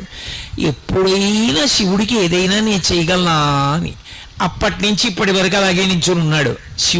శివుడికి ఆయన దగ్గర తీసుకోవాల్సిన అవసరం ఉండదు, ఆయనకే శివుడు ఇస్తూ ఉంటాడు. ఇక నేనేమిస్తాను? గిరీశ నికటస్థే ధనపతౌ శిరస్థే శీతాంశౌ, ఆయన తల మీద తదియనాటి చంద్రరేఖ ఉంటుంది. ఎందుకు చంద్రరేఖ? అందరిలా చక్కగా ఏదో మణో ఓ తురాయో పెట్టుకోకూడదు. ఏమిటి చంద్రరేఖ పెట్టుకోవడం ఎందుకు అంటే, చంద్రరేఖ దేనికి గుర్తు అంటే తరిగిపోతూ ఉన్నటువంటి కాలానికి గుర్తు. మనం చాంద్రమానము అని పిలుస్తాం, రోజు తిథి చెప్తాం. ఇవాళ పొద్దున నేను సంధ్యావందనం చేసుకుంటూ మాఘమాసే కృష్ణపక్షే ఏకాదశిమ్యాం అని చెప్పాను, రేపు ద్వాదశిమ్యాం అంటాను, ఎల్లుండి త్రయోదశిమ్యాం అంటాను. ఇలా తిథి చెప్పుకుంటూ వెళ్ళిపోతే అమావాస్య వస్తుంది. తర్వాత కృష్ణపక్షే అన్ను, శుక్లపక్షే అంటాను. శుక్లపక్షంలో చంద్రరేఖలు పెరుగుతాయి, చంద్రకళలు. కృష్ణపక్షంలో తరుగుతాయి. చంద్రకళలు పెరుగుట, చంద్రకళలు తరుగుట అన్న తిథులలో కాలం వెళ్ళిపోతోంది. కాలమునందు మనందరం పడిపోతున్నాం, కానీ వెళ్ళిపోతున్న కాలం అంతా ఆయనకు ఆభరణంగా నిలబడిపోయింది. అది చంద్రరేఖ. ఈ కాలమునందు పడిపోకుండా, కాలమునందు మళ్ళీ పుట్టవలసిన అవసరం లేకుండా, ఈసారి పడిపోవడం ఒక్కటే చిట్ట చివరిసారి పడిపోవడం, ఇక మళ్ళీ పుట్టవలసిన అవసరం ఉండదు. పుట్టి ఉన్నాం కాబట్టి ఇదే ఆఖరిసారి చనిపోవడం. ఇలా చెయ్యగలిగిన వాడెవడు? పరమశివుడు ఒక్కడే. అందుకే పుట్టడానికి కారణమైన మన్మధుణ్ణి కాలుస్తాడు, సావడానికి కారణమైన యముణ్ణి చంపుతాడు. ఈ రెండూ చెయ్యగలిగిన వాడు శివుడు ఒక్కడే. కాబట్టి శివ మీరు చంద్రరేఖ పెట్టుకుంటారు అంటే ఎవరు మీ పాదములు పట్టుకున్నారో వాడు మళ్ళీ పుట్టవలసిన అవసరం ఉండదు. పునరపి జననం పునరపి మరణం పునరపి జననీ జఠరే శయనం ఇహ సంసారే బహుదుస్తారే కృపయాపారే పాహిమురారే అంటారు. పుట్టుక చావు, పుట్టుక చావు, పుట్టుక చావు. ఇలా పుట్టవలసిన అవసరం లేకుండా మోక్షం ఇవ్వగలిగిన వాడు ఆయన. అటువంటి వాడు కనుక చంద్రరేఖ ధరించి ఉంటాడు. అటువంటి చంద్రరేఖని పరమశివుడు ధరించి ఉంటే శిరస్థే శీతాంశౌ చరణయుగళస్థే అఖిల శుభౌ. ఎవరింట్లోనైనా ఏదైనా శుభకార్యం జరగాలి అంటే ఇది ఎవరి వలన జరుగుతుంది అంటే పరమశివానుగ్రహంగా జరుగుతుంది. శుభాలన్నీ ఎక్కడుంటాయంటే పరమశివుడు యొక్క పాదముల మీద పడి ఉంటాయి. ఏమండి మా ఇంట్లో మా అమ్మాయి పెళ్ళవట్లేదు, మా అమ్మాయి పెళ్ళవట్లేదు అన్నాడు అనుకోండి, అన్నిటికీ ఒకటే మందు, వెళ్ళి శివలింగానికి అభిషేకం చేయించుకోండి. ఆయన చల్లబడితే మన మనసు చల్లబడుతుంది. అభిషేకం చేయించుకున్నాడు, ఆయన కాలు ఇలా అంటాడు అంతే, వెంటనే కూతురు పెళ్లి కుదిరింది అనేటటువంటి మాటతో మంగళతోరణం వచ్చి గడపని పట్టుకుంటాడు. అన్ని శుభాలు ఆయన పాదాల దగ్గర పడున్నాయి. ఆయనకేం శుభం చేస్తాం మనం? ఆయనకి చెయ్యగలిగినటువంటి వాళ్ళం కాం మనం. కాబట్టి చరణయుగళస్థే అఖిల శుభౌ పోన్లేవయా, ఇవన్నీ ఇవ్వలేకపోతే నీకు ఇంకేమైనా ఇస్తాం. గృహస్థే స్వర్భూజామరసురభి చింతామణిగణి. ఆయన ఇంట్లో కామధేనువులు, కల్పవృక్షాలు, ఏకంగా కల్పవృక్షాల తోట, కామధేనువుల మంద ఆయన ఇంట్లో ఉన్నాయి. మనమేమిస్తాం ఆయనకి? ఇంకా మనమేమి ఇవ్వలేము ఆయనకి ఇవ్వడానికి. అసలు చింతామణి పాణిగ్రాహి, చింతామణులకు చింతామణి పార్వతీదేవి ఆయన ఇల్లాలు, ఆయనకి మనమేమిస్తాం? కాబట్టి గృహస్థే స్వర్భూజామరసురభి చింతామణిగణి, అటువంటి వాడికి ఇవ్వడానికి కమర్థం దాస్యేహం, నన్ను ఏమిమ్మంటావు? ఇంకా ఇవ్వడానికి ఏం లేదు, నా దగ్గర ఉన్నది ఒకటే. ఏమిటో తెలుసా? అది నేను నేను నేను అనేది, నీ వాడను కాను కాను అని అడ్డం పడేది నా మనసు ఒకటే. దాన్ని నీకు ఇచ్చేస్తాను, పుచ్చేసుకో. భవతు భవదర్థం మమ మనః, నా మనసుని నీదిగా తీసేసుకో. తీసేసుకుంటే నా మనసు నీదైపోతే ఎప్పుడూ నువ్వు నా మనసులో ఉంటావు, చాలు నాకు. కాబట్టి నా మనసు లొంగట్లేదు, అది నా మాట వింటలేదు, ఎటో పోతోంది అస్తమానం. ఉషే శివుడి పాదాలు పట్టుకోవే అంటే పట్టుకోకుండా అన్ని చోట్ల తిరుగుతోంది. కాబట్టి దీన్ని నువ్వు ఉచ్చేసుకో. ఇది నీ మాట వింటే నీ దగ్గర ఉండాలిగా, నీ దగ్గర ఉండట్లా, ఇది తిరుగుతోంది, తిరుగుతున్న దాన్ని నువ్వు ఉచ్చేసుకో. ఎంత భక్తితో ప్రార్థించారో చూడండి. అటువంటి ఆయనకి మనం ఏమి ఇవ్వగలం? మనం ఇవ్వడానికి ఏమి ఉండదు. ఎవడైనా నేనండి దానికి వెండి తొడుగు చేయించాను, నేను తలుపులు చేయించాను, నేను అదిగో రాళ్ళు వేయించాను, నేను అభిషేకం చేయించాను అని ఎవడైనా అన్నాడు అనుకోండి, వాడికన్నా అమాయకుడు లోకంలో ఇంకోడు లేడు. ఇది వాడు చేయించలేడు, వాడు ఎక్కడి నుంచి చేయిస్తాడు? అసలు వాడన్నవాడు ఉన్నాడంటే శివుడు శరీరాన్ని చేసి ఇచ్చాడు కాబట్టి, లేకపోతే శరీరమే లేదు. ఇక నేనన్న మాట ఎక్కడి నుంచి వచ్చింది? వాడి అనుగ్రహంతో వాడు చేశాడు తప్ప వాడికి చెయ్యగలిగిన మొనగాడు వీడా? కమర్థం దాస్యేహం, నేనేం చేయగలనన్నారు శంకరాచార్యులు వారంతటి వారు. కాబట్టి ఆయనకి ఆణవ మలము, కార్మిక మలము లేవు. కార్మిక మలం అంటే గత జన్మలలో చేసుకున్నటువంటి కర్మల వలన పాపపుణ్యములను అనుభవించడానికి రాలేదు. మనం చేసుకున్న పాపాలకి మనం దుఃఖపడుతుంటే, దుఃఖాన్ని తట్టుకోలేకపోతే ఈశ్వరా మమ్మల్ని అనుగ్రహించండి అని మనం వేడుకోవడానికి, మనకి అవకాశం ఇవ్వడానికి ఆయన వచ్చి కూర్చున్నాడు. ఇప్పుడు ఆయన ఎవరు? లింగం.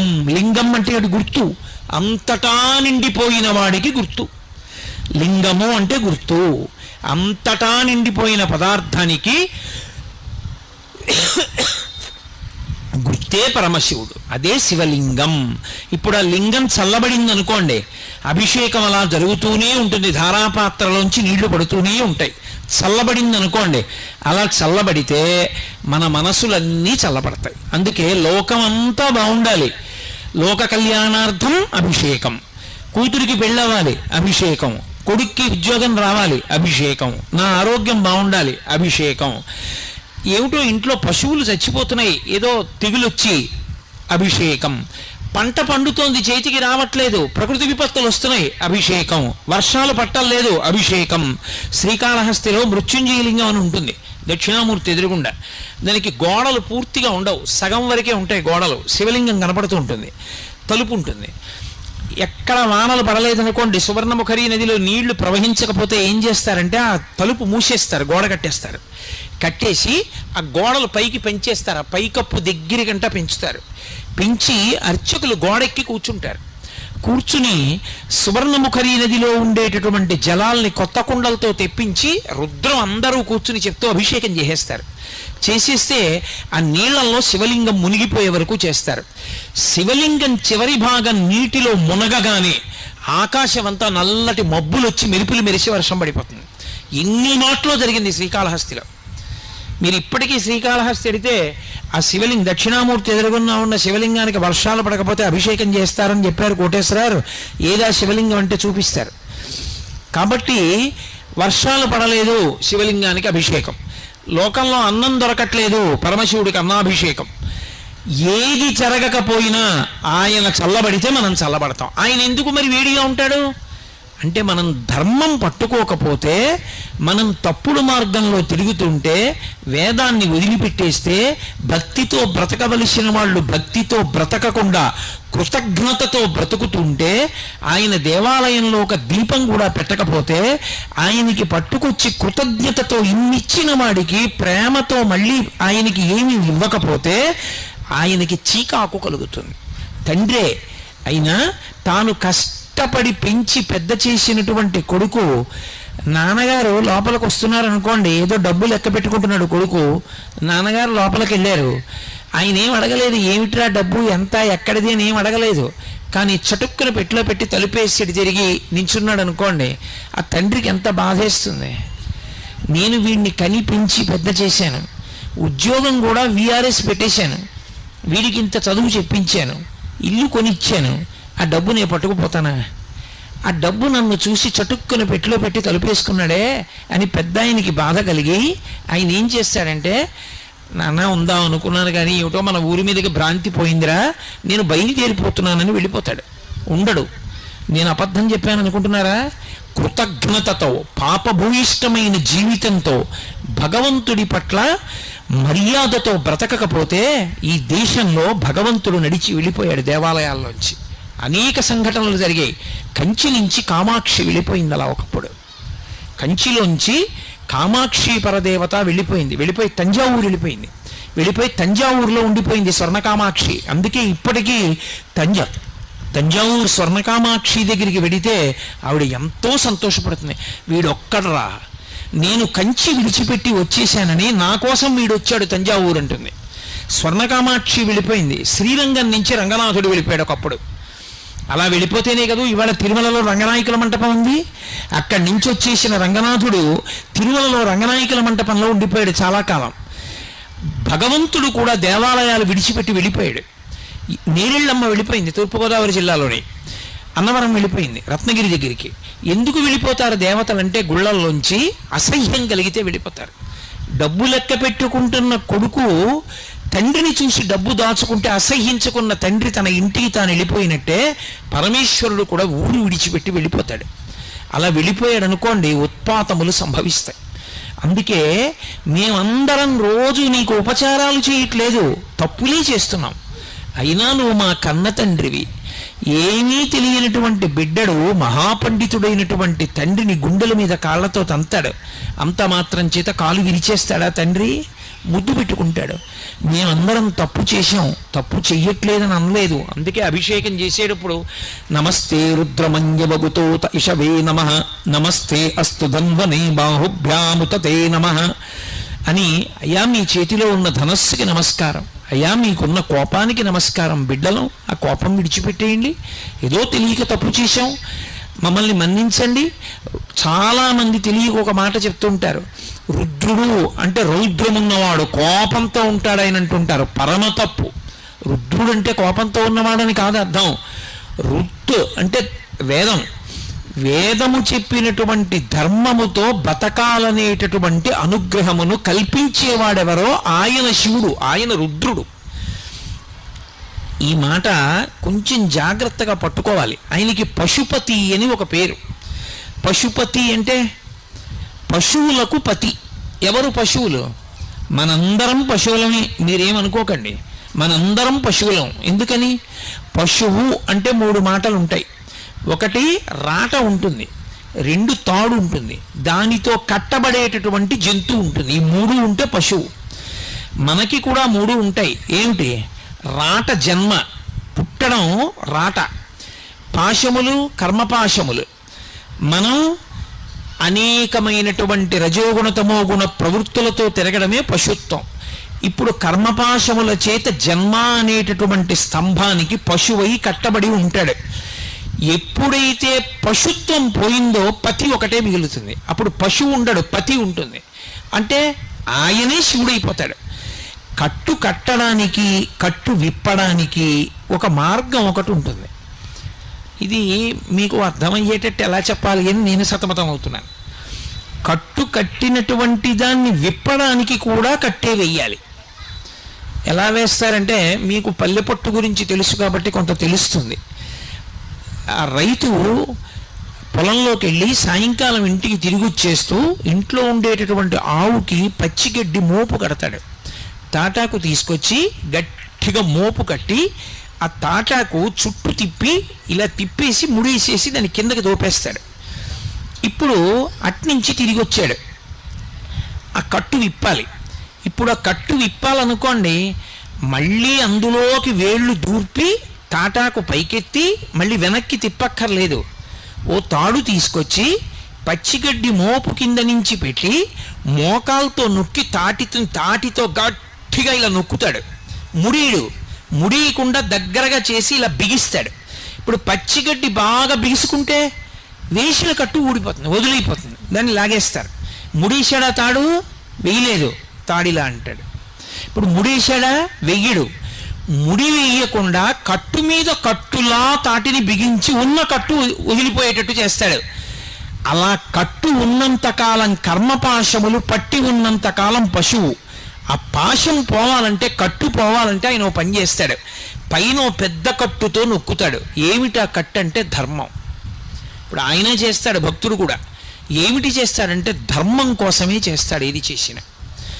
ఈశ్వరుడు ఇలా నన్ను బ్రతకమన్నాడు, ఆయన ఎలా బ్రతకమన్నాడో నేను అలా బ్రతుకుతున్నానంతే. అదే కర్మ తప్ప ఇంకా ఆయనకేం కోరికలు ఉండవు. మీరు తరచుగా పురాణాల్లో ఒక మాట విని ఉంటారు. ఎప్పుడైనా ఋషులు తపస్సు చేసుకుంటున్నారు అనుకోండి, దేవతలు వెంటనే ఇంద్రుడు అప్సరసల్ని పంపిస్తాడు వాళ్ళ దగ్గరికి.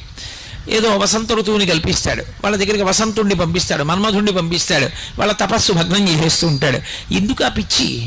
ఎందుకు దేవతలు అలా చేయడం అంటే బాగా జ్ఞాపకం పెట్టుకోవాలి. ఎందుకు దేవతలు మనిషిని జ్ఞానమును పొందకుండా చూస్తారంటే, మనం మామూలుగా ఉన్నంతకాలం నాకేదో ఒకటి కలిసి రావాలి, ఏదో ఒకటి కలిసి రావాలి అన్నంతకాలం దేవతా సంబంధమైన క్రతువులు చేస్తాం. యజ్ఞాలు, యాగాలు, హోమాలు ఇవన్నీ చేస్తూ వానలు పడాలి, పంటలు పండాలి, మాకు పంటలు కలిసి రావాలి అని.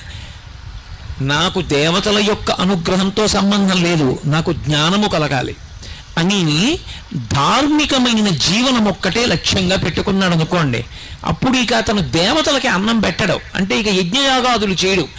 ఆ స్థాయికి వెళ్ళిపోకుండా ఉండడం కోసం కిందికి తీసుకురావడానికి వాళ్ళు తపోభంగం చేస్తూ ఉంటారు తప్ప అంతకన్నా వాళ్ళు ఏదో చెడ్డ పనులు చెయ్యాలని కాదు. ఇప్పుడు శివుడు గట్టి కట్లు వేస్తాడు, వేస్తే ఆ వేసిన కట్లు జారిపోతాయి. అంటే ఇంతకుముందు మనం చేసినటువంటి పాపపుణ్యములన్న దూది పర్వతంలో ఒక చిన్న అగ్ని నిరుసుపడింది అనుకోండి, కాలిపోతుందా? కాలిపోదా? అన్ని పాపపుణ్యములు కాలిపోతాయి. కాలిపోతే జ్ఞానం ఒక్కటే మిగులుతుంది. ఇక పుట్టవలసిన అవసరం ఉండదు. అప్పుడు పశు ఉండదు, అంటే జన్మ ఉండదు, రాట ఉండదు, పాశం ఉండదు, కట్టబడినవాడు ఉండడు. పశువు పోతే మిగిలినదేది? పతి ఒక్కడే మిగులుతాడు. ఎవడా పతి? పతిం విశ్వస్యాత్మేశ్వరగుం శాశ్వతగుం శివం అచ్యుతం. ఆయనే పతి. ఆ పతిలోకి చేరిపోతాడు. అంటే ఇక్కడే వాడు పశుపతిగా మారుతాడు, శివుడు అవుతాడు. అది జ్ఞానమును పొంది మోక్షం పొందడం. అలా అక్కడ నుంచి క్రింద ఏ కోరికైనా తీర్చడం వరకు ఇవ్వగలిగిన వాడెవరు? ఆయన ఒక్కడే. అందుకే పట్టుకెళ్ళి ఏం చెయ్యాలి ఆయనకి? ఆయన కోపం పోవడానికి మనం ఏం చెయ్యక్కర్లేదు, తప్పు ఒప్పుకుంటే చాలు, ఆయన సంతోషిస్తాడు. కొడుకు ఎన్నో తప్పులు చేశాడు, తండ్రి కక్ష పెట్టి కూర్చుంటాడా? నాన్నగారండి నేను మీ మాట వినలేదు, ఎన్నో తప్పులు చేశాను నాన్నగారండి, ఇప్పుడు నాకు అనుభవంలోకి వచ్చింది, తెలిసి వచ్చింది తప్పులు ఎంత బాధపడతాయో. నాన్నగారండి ఇక నేను తప్పు చెయ్యను, నేను చేసిన పాపాలు పోవడానికి ఒక వారం రోజులుండి మీతో కలిసి కూర్చుని సంధ్యావందనం చేసుకుని మీ కాళ్ళు పట్టి మీతో ఉండి వెళ్ళిపోతాను నాన్నగారు. ఇక నేను జీవితంలో ఎంతో భక్తితో ధార్మికంగా బతుకుతానన్నాడు. తండ్రి పరమ సంతోషాన్ని పొందేస్తాడా? పొందేయడా? మనం కూడా రుద్రంలో అవే మాటలు చెప్తాం. నాన్నగారండి తప్పైపోయింది నాన్నగారండి, నాన్నగారండి ఇంకెప్పుడు చేయను నాన్నగారండి అని ఒకటికి రెండు మాటలు నాన్నగారండి నాన్నగారండి నాన్నగారండి అని ఎలా అంటామో రెండు వైపులా నమస్కారం వేస్తూ రుద్రం అలాగే చెప్తాం. అందుకే నమ సోమాయ చ రుద్రాయ చ నమస్తామ్రాయ చ అరుణాయ చ నమ శంగాయ చ పశుపతయే చ నమ ఉగ్రాయ చ భీమాయ చ నమో అగ్రే వదాయ చ దూరే వదాయ చ నమో మంత్రే చ హనీయసే చ నమో వృక్షేభ్యో హరికేశేభ్యో నమస్తారాయ నమ శంభవే చ. అలా నమ నమ నమ నమ అటు నమ ఇటు నమ అటు నమ ఇటు నమ. అయ్యా నమస్కారం పెడుతున్నా క్షమించు, అయ్యా నమస్కారం పెడుతున్నా క్షమించు. సరే పో. ఆయన చల్లబడ్డాడు అనుకోండి, మనం చల్లబడతాం, లోకం చల్లబడుతుంది. ఇప్పుడు ఆయన ఉండడం ఆయనకా మనకా ఉపకారం? ఆయన ఉండడం మనకు ఉపకారం. ఆయన వెంటనే అనుగ్రహిస్తాడు, వెంటనే అనుగ్రహించి ఇంట ప్రశాంతత కల్పిస్తాడు. కాబట్టి సజ్జోజాత ముఖమున్నవాడు అని పిలుస్తారు. అందుకని సజ్జోజాతుడు అని పేరు వచ్చిన శివాలయాలన్నిటిలోకి ఆగమంలో చాలా గొప్పది అని దేన్ని పిలుస్తారంటే, పశ్చిమాభిముఖమైనటువంటి శివలింగం ఏ గుళ్ళో ఉంటుందో ఆ శివాలయం మిగిలిన శివాలయాలన్నిటికన్నా గొప్పది. ఎందుకంటే శివుడి యొక్క పశ్చిమ ముఖం సజ్జోజాత ముఖం. సజ్జోజాతం ప్రపద్యామి సజ్జోజాతాయ వై నమో నమః అని ఆయన పంచమంత్ర పఠనంలో చెప్తాం కదా. సజ్జోజాతుడు అంటే అప్పటికప్పుడు అక్కడికక్కడ కోరిక తీర్చడానికి వచ్చి కటాక్షించేటటువంటి లక్షణం ఉన్నవాడు. కాబట్టి ఇప్పుడు ఆయన ఇటువంటి అనుగ్రహ ప్రదాత కాబట్టి ఆయనకి కార్మిక మలము లేదు. అంటే గత జన్మలలో చేసుకున్నటువంటి కర్మల యొక్క ఫలితాన్ని అనుభవించడానికి వచ్చి కూర్చున్నవాడు కాడు. అలాంటి ఫలితాన్ని అనుభవించి మనం బాధపడుతుంటే మన బాధ పోవడానికి మార్గం కల్పించడానికి వచ్చి ఆయన కూర్చున్నాడు. దీనికి కార్మిక మలము లేనివాడు. మూడవది మాయిక మలము అంటారు. మాయిక మలము అంటే మాయ. మాయ అన్న మాటకు అర్థం తేలికగా మీకు అర్థం అవ్వాలంటే నామము రూపము ఈ రెండిటినే మాయ అంటారు. అసలు వస్తువు ఏదో అది కనపడదు, పేరు పెట్టింది ఏదో అదే కనపడుతుంది. దీన్ని మాయా అని పిలుస్తారు. మీకు బాగా అర్థం అవ్వాలంటే ఒక్క ఉదాహరణ చెప్తే మీరు పట్టేసుకుంటారు. వెనకటికి ఒక ఆయన బంగారం కొట్టు నడిపేవాడు. ఏదో రాత్రి 8 అయ్యేటప్పటికి ఆయనకి 104 జ్వరం వచ్చేసింది. అంత జ్వరం వచ్చేసి చలి కుదుపు వచ్చి ఇంకా కొట్టులో కూర్చోలేక వెళ్ళిపోతూ ఒరే రాత్రి కొట్టుకి జాగ్రత్తగా దింపు, ఆ ఎదురుగుండా ఉన్నటువంటి చట్రం తాళాలు జాగ్రత్తగా వేసిరా ఇంటికి అని కొడుక్కి చెప్పి వెళ్ళిపోయాడు. మంచి జ్వరం, సంధిలో ఉన్నాడు, పడుకున్నాడు, నిద్రపోయాడు, ఏదో ఔషధం సేవించాడు. తెల్లవారేటప్పటికి జ్వరం తగ్గింది. కొడుకుని పిలిచాడు. ఎరా రాత్రి కొట్టంతా జాగ్రత్తగా ఉందా? తలుపులేసి తాళాలేసి వచ్చావా? లోపల ఉండవలసిన బంగారం అంతా ఉందా అన్నాడు. కొడుకు అన్నాడు, నాన్నగారు లోపల బంగారం ఏం లేదన్నాడు. బంగారం లేకపోవడం ఏమిట్రా, పరిగెత్తుకెళ్ళి చూసిరా అన్నాడు. గబగబా కొడుకు వెళ్ళి కొట్టు తాళం తీసి చూసి మళ్ళీ తాళం వేసేసి వచ్చి నాన్నగారు లోపల బంగారం ఏమీ లేదన్నాడు. బంగారం లేకపోవడం ఏమిట్రా అన్నాడు. నిజం నాన్నగారు, చంద్రహారాలు ఉన్నాయి, ఉంగరాలు ఉన్నాయి, కేయూరములు ఉన్నాయి, కంకణాలు ఉన్నాయి, వడ్డాణాలు ఉన్నాయి, కర్ణాభరణములు ఉన్నాయి, పాపట పిందెలు ఉన్నాయి, గాజులు ఉన్నాయి, ఉంగరాలు ఉన్నాయి, బంగారం మాత్రం లేదు. తండ్రి అన్నాడు, ఓరి మూర్ఖుడా, బంగారం లేని ఆభరణాలు ఉంటాయిరా? బంగారం లేదు ఆభరణం ఉంటుందా? ఆభరణం లేకపోయినా బంగారం ఉంటుంది. చంద్రహారం ఉండక్కర్లేదు, కరిగించేస్తే బంగారం ఉంటుంది. బంగారానికి విలువ, చంద్రహారానికి కాదు విలువ. చంద్రహారం పొడుగు చూసి డబ్బుచ్చుకోరు, చంద్రహారం బరువు చూసి డబ్బుచ్చుకుంటారు. అందులో ఎంత బంగారం ఉంది చూస్తారు. బంగారం ఇవ్వకుండా చంద్రహారం ఇవ్వండి అంటే ఇస్తారా? చంద్రహారం లేకపోయినా బంగారం ముద్దగా ఇంట్లో పెట్టుకోవచ్చు, అంతే విలువ. ఒరే ఉన్నది బంగారమేరా, చంద్రహారాలుగా, గొలుసులుగా, ఉంగరాలుగా, కేయూరములుగా, పాపట పిందులుగా ఉంది. బంగారం లేదంటావే మూర్ఖుడా, ఉన్నది ఆభరణములు బంగారమే. కొడుకు అన్నాడు, బంగారం ఎక్కడుందండి? చంద్రహారాలు ఉన్నాయి, గొలుసులు ఉన్నాయి, ఉంగరాలు ఉన్నాయి, బంగారం బంగారం అంటారేంటి? ఒరే బంగారమేరా చంద్రహారాలు గొలుసులైంది. అలాగే ఉన్న ఆ ఒక్క పరమాత్మయే ఇన్ని రూపాలు పొందాడు. సహస్రశీర్షా పురుష సహస్రాక్ష సహస్రపాత్, ఇన్ని రూపాల్లో ఉన్నవాడు వాడొక్కడే. మాయా అంటే అంతటా ఉన్నది వాడొక్కడే అని అనుకోకుండా వాడు వీరు వీరు వేరు అనుకుని పేరు చెప్పి మాయలో పడిపోవడం. మాయలో పడిపోయి అక్కర్లేని పాపాలన్నీ వాడు పాడవ్వాలి, నేను బాగుండాలి, నాది గట్టి నీది అవుటు, ఇలా ఉండేటటువంటి ప్రవృత్తికి మాయా అంటారు. ఆ మాయ చేత మనం మళ్ళీ మళ్ళీ పుడుతూ ఉంటాం. ఆ మాయ లేనివాడు ఆయన. అందుకని మాయికమలము ఆయనకి లేదు, మాయికమలము మనకుంది. కాబట్టి ఆణవమలము, కార్మికమలము, మాయికమలము మూడిటితో తయారైన వాళ్ళం మనం. ఈ 3 మలములు లేకుండా తయారైన వాడు పరమేశ్వరుడు. తయారైన వాడన్న మాట కూడా వాడకూడదు, ఆయన యందు లేవు అంతే. అటువంటి వాడు ఆయన కానిది ఒకటి ఉన్నది అని చెప్పడం కుదరదు. అసలు ఆయన కానిది ఇది ఉందండి, శివుడు కానిది ఏదైనా ఉందా అని నేను అడిగాను అనుకోండి, మీకు లోకంలో నేను ఒకటి చూపిస్తాను, శివుడు కానిది ఒకటి ఉన్నది అని చెప్పడానికి ఏదీ లేదు. శివుడే అష్టమూర్తి అని పిలుస్తారు. శివుడే మనం ఈ కంటితో చూడడానికి వీలుగా 8 రూపములను పొందుతాడు.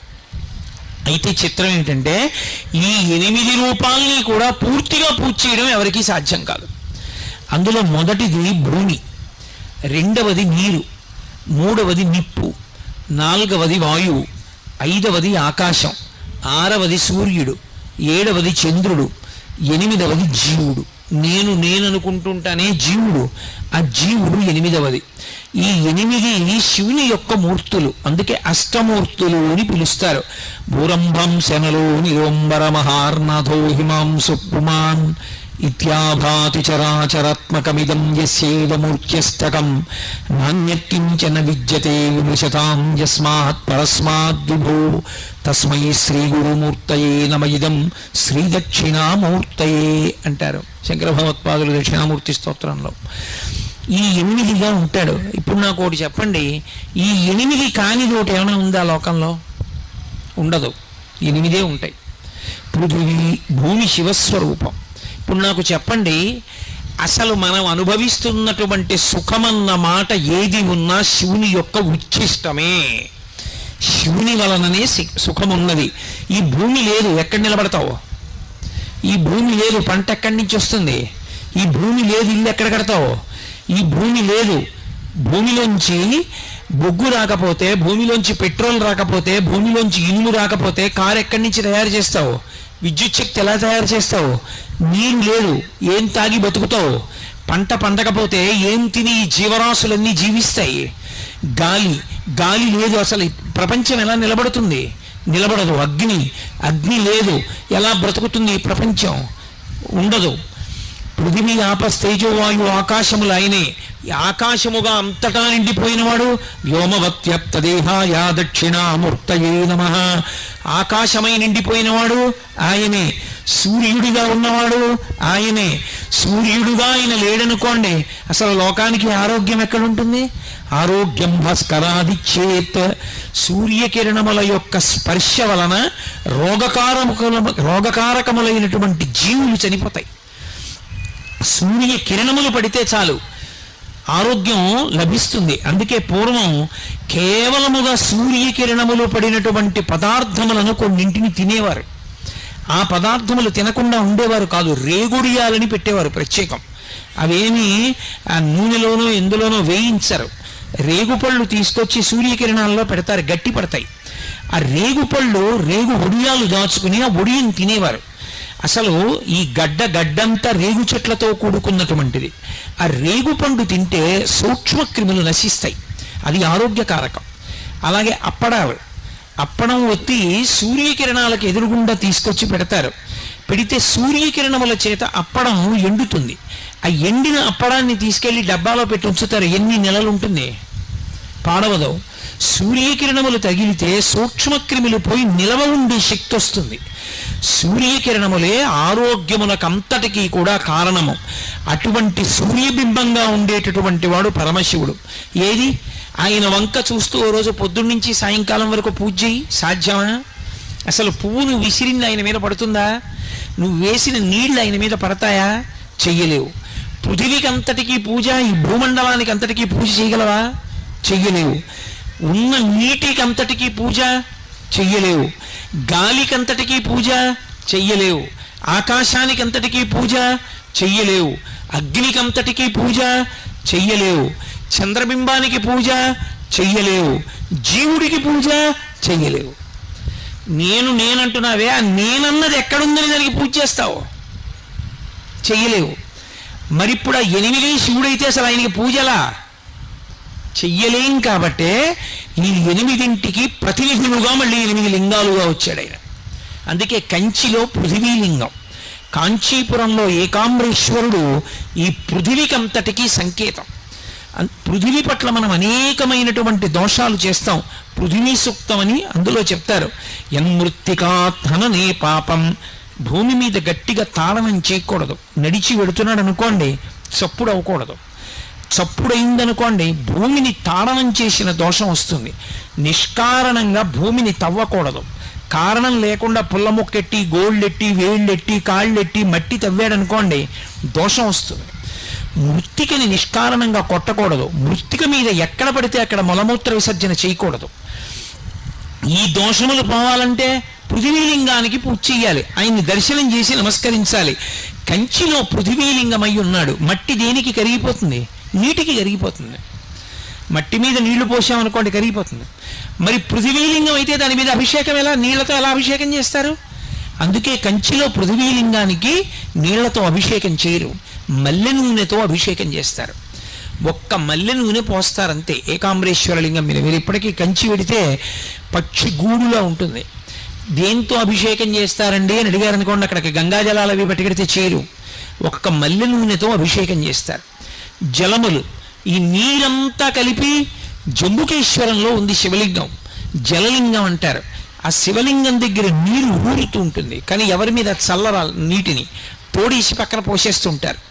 నీటికంతటికి ఆయన గుర్తు జలలింగం. అరుణాచలం అగ్నిలింగం, చిదంబరం ఆకాశలింగం. అలాగే కంచిలో పృథివీలింగం, జంబుకేశ్వరంలో జలలింగం, అరుణాచలంలో అగ్నిలింగం, చిదంబరంలో ఆకాశలింగం, పృథివీ ఆపస్ తేజో వాయు ఆకాశములు, శ్రీకాళహస్తిలో వాయులింగం.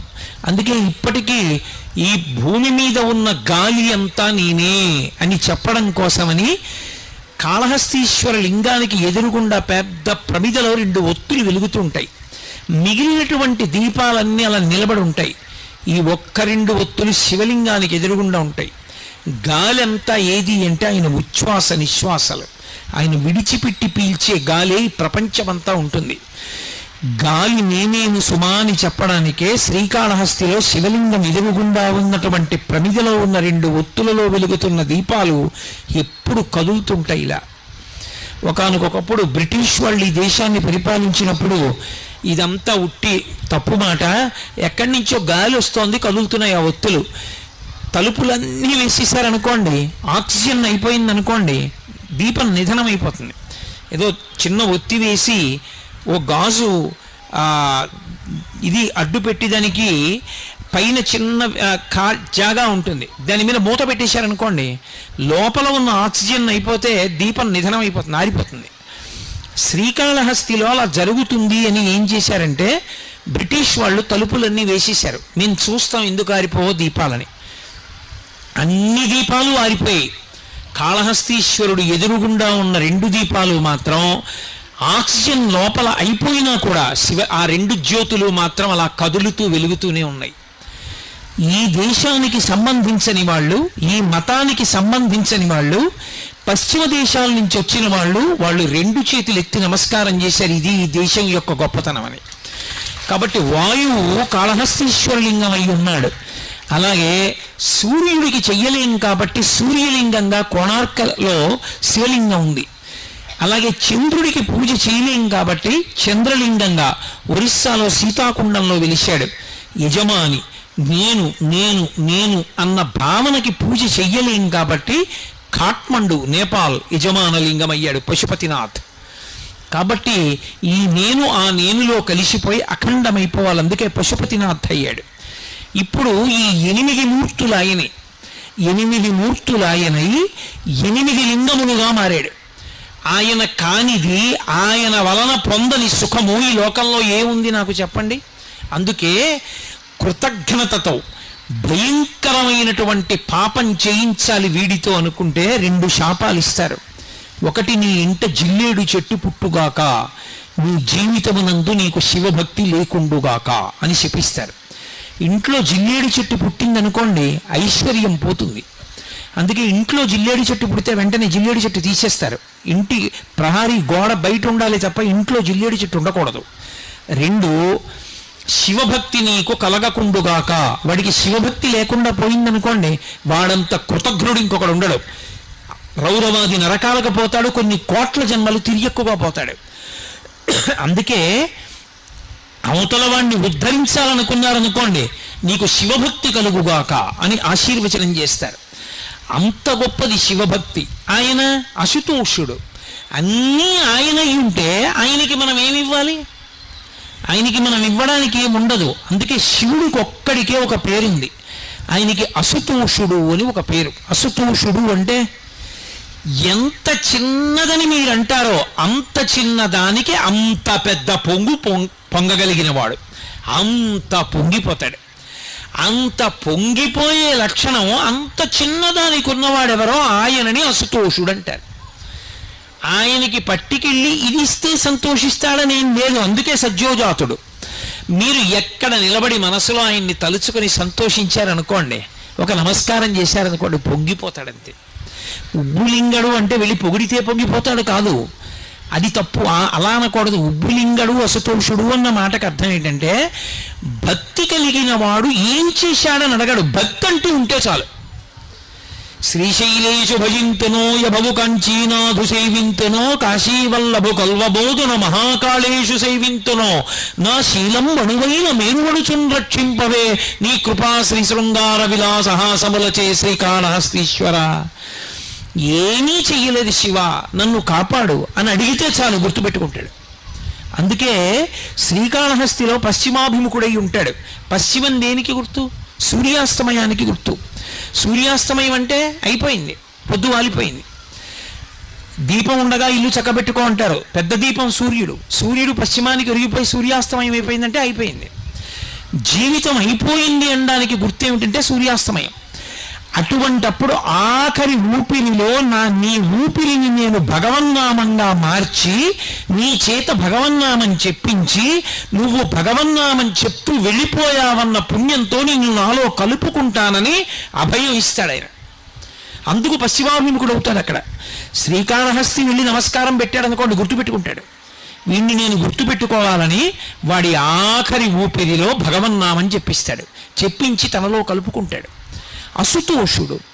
ఆయనకి ఇది చెయ్యాలనేం లేదు. శివుని శిరమున కాసిన్ని నీళ్లు చల్లి పత్తిరి సుమంతనెవ్వాడు పారవయిచు కామధేనువు వానింటి గాడి పశువు అల్ల సురశాఖ వానింటి మల్లె చెట్టు అన్నారు. లోకంలో ఎవరి మీదైనా మనకి ప్రీతి కలిగిందనుకోండి, వాళ్ళ నెత్తి మీద చెంబుడు నీళ్లు వచ్చామనుకోండి, ఎంత అసహ్యం వేస్తుంది వాళ్ళకి. అయ్యా మీరంటే మాకు ఎంతో ప్రేమ కలిగిందండి, అందుకని మీ మీద నీళ్లు పోస్తున్నామని ఇంట్లో బిందెలో నీళ్ళు తీసుకొచ్చి మీద వచ్చామనుకోండి, నీకు బుద్ధి ఉందిరా? ప్రేమ కలిపితే నమస్కారం పెట్టు, నీకు ఉంటే కాస్త పాయసం పెట్టు, రెండూ లేదు ఏం అక్కర్లేదు ఓ నమస్కారం పెట్టు, అది కాదు ఇది కాదు ఇది మీద నీళ్ళు వచ్చామంటాడు. పోనీ ఆ నీళ్లు పోయడం అయినా ఎవడైనా శ్రద్ధగా పోస్తాడేంటి? ఆయనకి అభిషేకం చేయడం. ఆయనకి అభిషేకం చేసేటటువంటి ప్రక్రియ చూస్తే మనసు చివుక్కుమంటుంది. ఆయన దగ్గరికి వెళ్ళి ఇన్ని నీళ్ళు ఆయన ఇస్తే ఓ ఉద్ధరినట్టుకుని పోయడం మొదలెడతాడు. తను ఎప్పుడైనా నేల మీద అన్నం పెట్టుకు తింటాడా? కటిక నేల మీద భార్య అన్నం పెట్టి పప్పేస్తే కలుపుకు తింటాడా? శివాలయంలో కొబ్బరి చెక్కలు నైవేద్యం పెట్టడం కటిక నేల మీద, శివలింగం ఎదురుగుండా నేల మీద కొబ్బరి చెక్కలు పెట్టి దిక్కుమాలిన వాడికి దరిద్రుడికి పెట్టినట్టు పెట్టడం ఎంత దోషం! ఏ పళ్ళెం లేదా శివాలయంలో? ఓ పళ్ళెం ఖాళీ చేసి తీసుకొచ్చి అందులో కొబ్బరి చెక్కలు పెట్టి నైవేద్యం పెట్టడం చేత కదా? ఎందుకంత ధిక్కార ధోరణి? అదే మర్యాద? అదే భగవంతుడి పట్ల ప్రవర్తించవలసినటువంటి తీరు? అదే భక్తికి లక్షణం? ఒక పని చేస్తున్నామంటే అలా మనకి చేస్తే అన్న ఆలోచన ఉంటే భక్తి, లేనినాడు భక్తి ఏమిటి? బూడిద. నాకు పెడితే తింటానా? అలాగా నేను మీ ఇంటికి వస్తే నేల మీద అన్నం పెడితే నేను తింటానా? శివుడికి ఎందుకు పెడతావు కొబ్బరి చెక్కలు నేల మీద శివలింగం ఎదురుకుండా? ఏ పళ్ళెం తీసుకొచ్చి పళ్ళెంలో పెట్టి నైవేద్యం పెట్టడం చేత కాదా? అంత పళ్ళెం లేకుండా ఉందా శివాలయం? అంత పళ్ళెం లేకపోతే ఊళ్ళో వాళ్ళు ఇస్తారు పళ్ళెలు, అంతే తప్ప అలా నైవేద్యాలు పెట్టకూడదు. ఇక్కడ కాదు, ఎక్కడైనా అంతే. కాబట్టి శివుని శిరమున కాశీన్ని నీళ్లు చల్లి అభిషేకం చేసేవాడెవడు? ఆయన నెత్తి మీద నీళ్లు చల్లడమే ఇష్టం వచ్చినట్టు, ఉద్ధరణితో తీసి ఇలా అండం. ఏది ధారగా అభిషేకం చేస్తున్నవాడెవరున్నాడు? అయినా ఆయన సంతోషపడిపోతున్నాడు. పోన్లేరా వీడంటే ఇలా అరుస్తాడు కానీ నేను అలా బాధపడినాం. పిల్లాడు వాడు ఏదో పాపం నన్ను నమ్ముకు తిరుగుతున్నాడు, వీడికే వేదిక మీద కూర్చుని ఎన్నైనా చెప్తాడు. అంతరాలయంలో రోజు 6 గంటలు రోహిణీ కార్తీలో నిలబడితే తెలుస్తుంది కష్టం ఏమిటో. ఏదో ఒక్కరోజు తెలియక పెట్టాడేమో. కాబట్టి ఆయన పట్టించుకోడు, ఆయన ఉదారుడు. కాబట్టి శివుని శిరమున కాశీని నీళ్లు చల్లి, కాశీ నీళ్ళు ఇలా చల్లితే చాలు ఆయన పొంగిపోతాడు. పత్తిరి సుమంత నెవ్వాడు పారవయిచు. పరమ సంతోషంతో పత్రి తీసి పూజ చేసిన వాడెవరు? కార్తీక మాసంలో అయ్యో బాబోయ్ ఆయనకి 1,00,000 బిల్వార్చనలు 1,00,000 బిల్వార్చనలని బిల్వార్చన చేస్తుంటే చూసిన వాడికి ఒళ్ళు జలధరిస్తుంది. ఆ రొట్టంతా తీసుకొస్తారు గుళ్ళల్లో, కనీసం ఓ బట్ట కూడా పరచరు, నేల మీద పారేస్తారు. నేల మీద పడేస్తే పృథివీ శివలింగం ఏమైంది? అయిపోయింది పూజ. నేల మీద పడితే పూజ అయిపోయింది అంతే. ఎందుకంటే పృథివీ శివలింగం అని ఇందాకనైనా చెప్పాను. అంటే పూజ అయిపోయిందా? ఇప్పుడు అయిపోయిన పూజకి మళ్ళీ అదే పత్రి తీసి వేస్తే ఏమైంది? పునఃపూజ అయింది. పూజ ఎక్కడైంది? 2, పత్రి వేసేటప్పుడు ఒక విధానం ఉంది. చీడ, పేడ, పురుగు, సాలెపురుగు, చీమ అది చిరిగిపోవడం కానీ ముక్క విడిపోవడం కానీ ఉండకూడదు. పరమ జాగ్రత్తగా ముచికతోటి 3 ఆకులున్నవి తీసి పళ్ళెంలో పేర్చి ముచిక పైకొచ్చేటట్టుగా పట్టుకుంటే ముచిక ఒక్కటి తీసి ఇలా గుండెలకి చూపించి వేస్తే శివలింగం మీద మారేడు దళం తిరగబడితే ఐశ్వర్యం, బోర్లా పడితే జ్ఞానం. ఏం జరిగినా ఫలితం ఇచ్చేస్తుంది. అలా వెయ్యాలి మారేడు దళాన్ని. ఏది ఇంతంత రొట్ట చేతులతో ఇచ్చి ఆయన మీద విసిరేస్తారు. మీరు ఎప్పుడైనా గమనించండి, మారేడు దళాల మధ్యలో చేతులు పెట్టి కాసేపు ఉంచండి, బొబ్బలు ఎక్కుతాయి. అంత వేడి మారేడు దళం. అంత మారేడు దళాలతో గుళ్ళో ఆయన శివలింగాన్ని అంతటినీ కప్పేస్తారు. నిజంగా ఆయన ఎంత ఉడికిపోతాడు లోపల. అలా కప్పేస్తే కనీసం కనపడుతుందా? ఆయన అంతటా ఉంటాడు నిజమే. భక్తి అన్న మాటకి ఉన్నాడన్న మాట ఒకటి ఉందిగా. ఏది పూజ అసలు ఆ భావన ఎక్కడుంది? పత్తిరి సుమంత నెవ్వాడు పారవయించు. వాడు పత్రి పారేశాడంటే ఆయన మీద. అయినా కూడా ఆయన ప్రసన్నుడై కామధేనువు అనింటి గాడి పశువు అలా పత్రి విసిరేసిన వాడికి కామధేనువుని తెచ్చి వాడు దొడ్లో కట్టేస్తాడు. నీ కోరికలు తీర్చుకోరా అంటాడు. అల్ల సురశాఖవానింటి మల్లె చెట్టు కల్పవృక్షాన్ని తీసుకొచ్చి అటువంటి వాడి ఇంట్లో పెరట్లో పాతి నీ కోరికలు తీర్చుకోరా అంటాడు. అపరాధం అన్నది పట్టించుకోకుండా లోపలికి వచ్చాడు, నమస్కారం పెట్టాడు, అంతే చాలని పొంగిపోయేవాడెవరో వాడు అసుతోషుడు తప్ప నాకు ఇది ఇవ్వాలన్న కోరిక వాడికి ఉండదు అసలు. అంతటి ప్రసన్న హృదయుడై చిన్న దోషం కూడా పట్టించుకోకుండా శివ అని పిలిచినంత మాత్రం చేత పొంగిపోయేటటువంటి మనసు ఉన్నవాడెవరో వాణ్ణి శివుడని పిలుస్తారు. అందుకే మీరు చూడండి, శివభక్తి యొక్క చరిత్ర మీరు పరిశీలనం చేస్తే లోకానికి అపరాధంగా కనపడినవన్నీ కూడా భక్తి ఉన్నప్పుడు ఆయన ఉపచారంగా తీసుకున్నాడు. లోకం అపచారంగా తీసుకుంది దాన్ని. ఒకప్పుడు శివభక్తులు 63 మంది ఉన్నారు నాయనార్లు. అందులో తిరు నీలనక్క నాయనార్ అని ఒక నాయనార్.